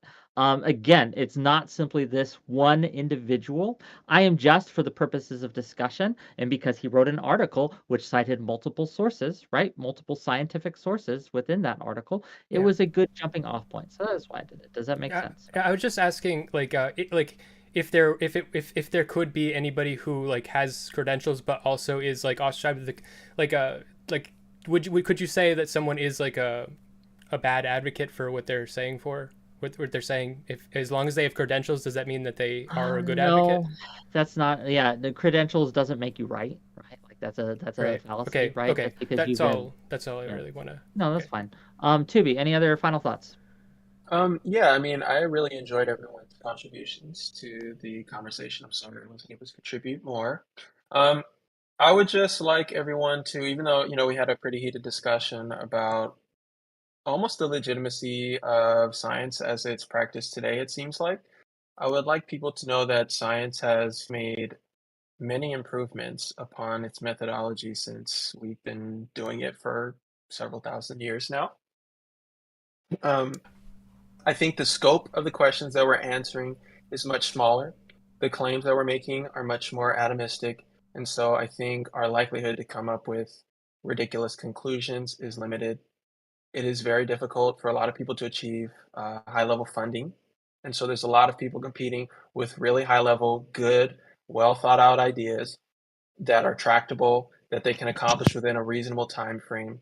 And so those people are funded and they're able to do that. And innovation, even though, there's been papers posted to say that there's not so much innovation. I think it's also important to consider what innovation looks like because we have so much stuff available to us now as scientists. You can use CRISPR now to just insert genes, knock out genes, insert premature stop codons into genes. You can do a lot of things with that one tool. So whereas we would have to come up with a bunch of methods for doing all of those things that would have been really arduous and difficult to do, now we have this one technique that's applicable to multiple permutations of genetic modification. And now we have plenty of techniques that are similar to that, single cell RNA sequencing, et cetera. All of these things have revolutionized the field of science and greatly increased the resolution of the kinds of questions that we can ask. So yes, there probably is less innovation, but I'd also say innovating has become harder and we're trying to ask even more and more precise questions. So innovation is going to be more and more iterative, not these huge leaps like coming up with a completely brand new technology. We're trying to figure out how to repurpose existing technology because we haven't extracted all that we can out of existing technology. We don't even understand all of existing technology. We don't understand sometimes the appropriate way to analyze some of the data outputted from some of these new technologies. That is a point of contention in scientific literature. So don't take this conversation as a reason to lose hope in the scientific process. It is still the process that is producing, whether it's from the private or the public sector, it is still the process that is leading to innovative new drugs being designed and all kinds of methods that are making it into translational sciences and making it into your clinic so that you are less likely to die of disease, so that previously incurable diseases are now curable. Your prognosis has significantly improved because of this process. So yes, there are issues with it, but I wouldn't be concerned to the extent that you don't think that the format or the process is legitimate anymore, because I don't think the situation is that severe, but we definitely have things to work on. Okay, well, thank you all for being here. I really appreciate for coming in, especially the people who just you jumped in. Homozygo, I know we have differences here, but I still appreciate you, and I still appreciate your expertise. Thank you for bringing it to the table. Erudite, again, appreciate you, appreciate your expertise. Thank you for bringing it to the table. We're gonna rate out now because I have things to do. And tomorrow, Oh, We had a second topic, by Wait, the way, yeah, at we're some gonna- point. What will we about ever get does to Corey that? get a shout out? Does yeah, we're Corey gonna get a we're shout gonna out? it's shout okay, I out. don't mind. We're gonna shout. This is what like. Oh wait, I'm gonna like, and I was about to Okay. do all this. On my end, 6 p.m. Eastern tomorrow, we have another debate panel on on if women have advantage over men when it comes to streaming on Twitch, and that's another one that has been You a worded it sticky too issue. easy. Yeah. You worded it too easy. That was the A little clickbait too title. But easy. I want to give everyone here a chance. So if you like the blood sports, tomorrow's the blood sports. I didn't expect this to be the blood sports day, but apparently it is. I want to give everyone here a chance to shout themselves out, tell people where you can find them. And we'll start with Corey Campbell, please. As always, thank you so much for inviting me on. Always grateful. And as I said, we had a second topic, and I actually did at some point want to get into that. But I understand, this topic was definitely an important topic for sure, as a scientist myself. So yeah, with that, I'm Corey Campbell. I'm a PhD candidate in biochemistry. You can find me on Twitch, Corey Campbell 84, and on Twitter and Instagram, it's Corey Campbell. And yeah, and like I'm hoping Wick at some point we can discuss that second topic because I do think it's important. Absolutely, probably next week, because that is something we're talking about and something we need to address. But for now, thank you for being here. And thank you everyone for being on the panel. Yeah, gang, check them out, shout them out. Next up, Homozygote. Hey, my name is Homozygote. I'm a fourth-year PhD candidate in cellular and molecular biology. If you want to talk about pandemic, science, the universe, everything, twitch.tv/homozygote handles the same on other platforms. I think Twitter has an underscore at the end. Friendly reminder to... Oh, sorry, go ahead. An E at the end. How do you spell it? So I can shout you. Exactly like it's spelled in Discord. HOMOZYGOAT. Like the animal, goat. Got you. Okay, I did it wrong. But not the zygote. Correct. That do be the pun. Friendly reminder to everybody, of course, we are in the middle of yet another COVID wave, so please wear masks, get your vaccines if you haven't done so already, and please try to stay safe and avoid congregating if you can, because it's not looking pretty as it stands right now. Okay, thank you for being here. Thank you for jumping in last minute. Really appreciate you. Really appreciate the energy you brought to the table. Not so erudite, please.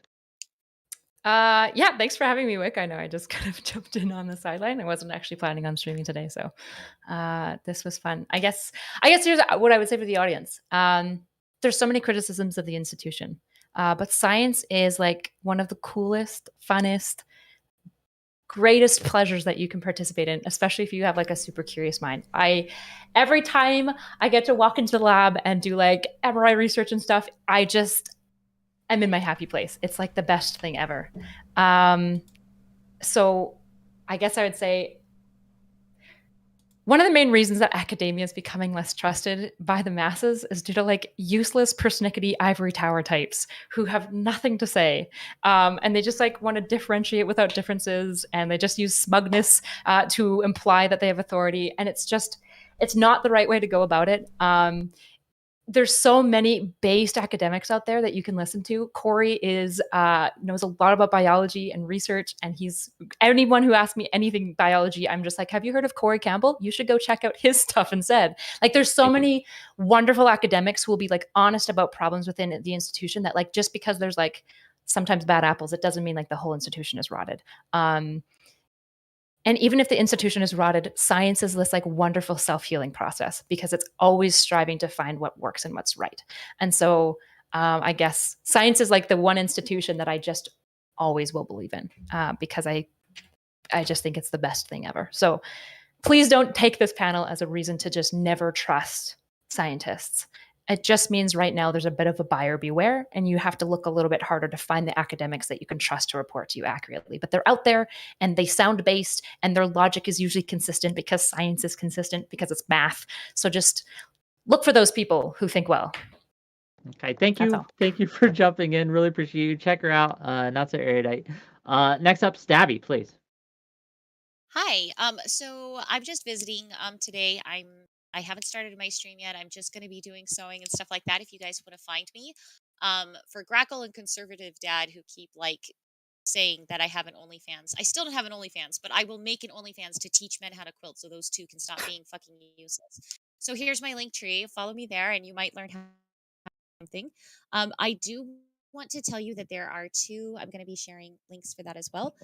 There are two sites that the kids and I found that are absolutely fantastic. I was telling you guys about where you can download research papers.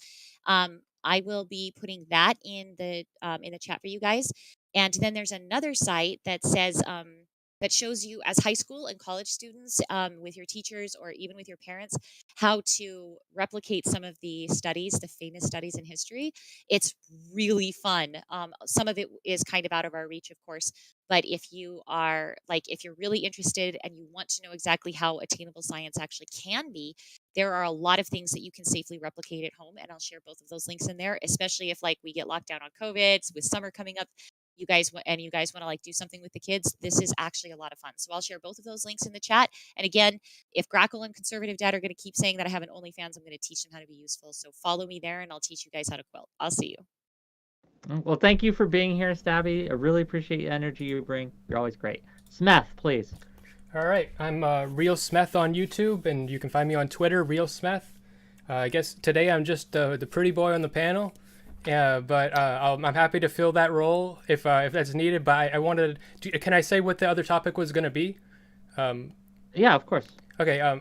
So yeah, I wanted to talk about the growing discrepancy in higher education between the genders and the social consequences, or if it even it's a problem.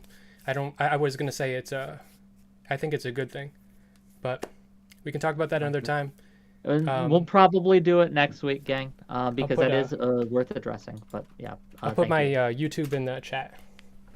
Okay, thank you, gang. Give him a sub, give him a follow, give him whatever you need. Thank you for being here. First time on panel, hopefully not last. Really appreciate your energy. Last but certainly not least, Tubi. Well, thank you for having me on, Wick. I always love seeing Wick and being on his panels. I'm also a PhD candidate, but I study cancer, so my PhD degree will be in cancer biology. Um, yeah, I think as Erudite said, science is a wonderful process. I love going into lab and doing experiments and spending all day, probably too much time in lab, honestly, doing experiments. But yeah, it is our greatest process I think that we have up to date.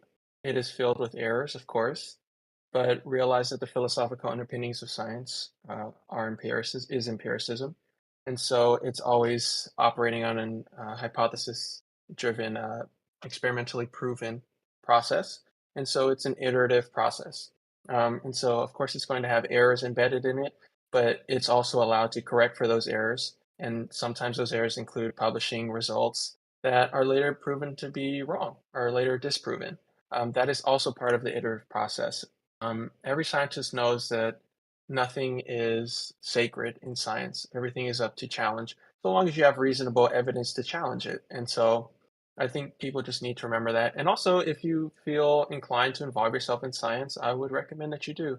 I understand that it's hard and it requires a lot of math classes that you have to take or whatever, but it really is a wonderful thing. And I shout out Corey Campbell because my undergraduate degree was in biochemistry, so I have an extreme love for biochemistry as well.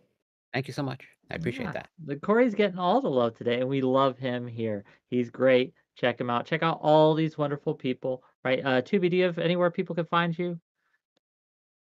On Wick's panel or on Prime's panel, I don't have anything Yeah. else besides that. I have no life. I'm sorry. I'm always in No, lab. it's okay. You know what? We're all on Twitch. We're all nerds together. It's fine. Okay, we're gonna rate out. Who got not to air it. You still streaming after this? We'll rate out to you. Sure, but I don't know if other people are streaming if they want it more than me. Well, Because I'm gonna fight wrap for up it, soon. gang. Who wants it more? I don't know. No, Corey, are you gonna still stream after this? I'm actually? not actually streaming currently, well, actually. Then this isn't helpful. Naughty boy. Okay, Naughty boy. well then at this point we'll just go to not I wanted to focus on the panel, actually, because it's well, important. thank you. You're the only one who's actually streaming other than me. Okay. And you're in YouTube, Real Smith, so I can't help you. So gobble gobble gobble. remember, We kids, were all ready. tomorrow. We were all ready for this college one. We were like, Yeah, college, sorry. college. Sorry. Remember, kids, tomorrow, 6 p.m. Eastern. Do women have it too easy on Twitch? Yeah, that's going to be a big one. We got women on both sides. Some women say yes, some women say no. I thought about making 3 women say yes and 3 guys tell them how they're wrong and that they actually have it harder because that would Making be fun them? for me. Not making them, but allowing them. Sorry. Wording, phrasing. Sorry, my bad. Check it out. Wick is It's gonna going be to come great. in hard with the make Twitch harder for women take. No, I am moderator. My take is that no, they don't have it too easy. But be the moderator and like be safe with this okay, one. Got we're rating out. We're rating out. I love you all. Bye. Bye. Thanks, Wick. Bye, guys. Take care. Be well. I just have to say, I like how you say naughty erudite. Like, I love how she says that. No, she's gone. She's gone. Thanks again for putting up with the bit of the topic kerfuffle. But no, I mean, it was still some productive conversation was had at some point. I gotta say, this is better than watching Destiny and Stardust fight. I'm not Destiny, Mr. Girl and Stardust fight. Like the scientists, just like when we're all like sitting back with our like test tubes, we're like, I was like, you know what? I'm gonna let the experts take this one. This is out of my scope, so I just like, you know what? Let's let them go. That was great. It was fun. And yeah, I don't blame you for focusing on this content and putting the second topic on the We can back do it burner. next week, and you're all invited to the next week if you want to come. Yeah, because both topics are great, but I was actually a little bit slight, like 51% more interested Sorry. in the second topic. But it's Sorry. totally okay. Can we ask for a tiny thing? Like, can we refine some of that after we saw like what is waiting for them on the other side of education? Can we refine like the topic a little bit? Like, I noticed that the link that you shared, again, I don't know what these blogs are, but there's a lot of opinion pieces. Like, It's Substack, I right? yeah, I wanted to like share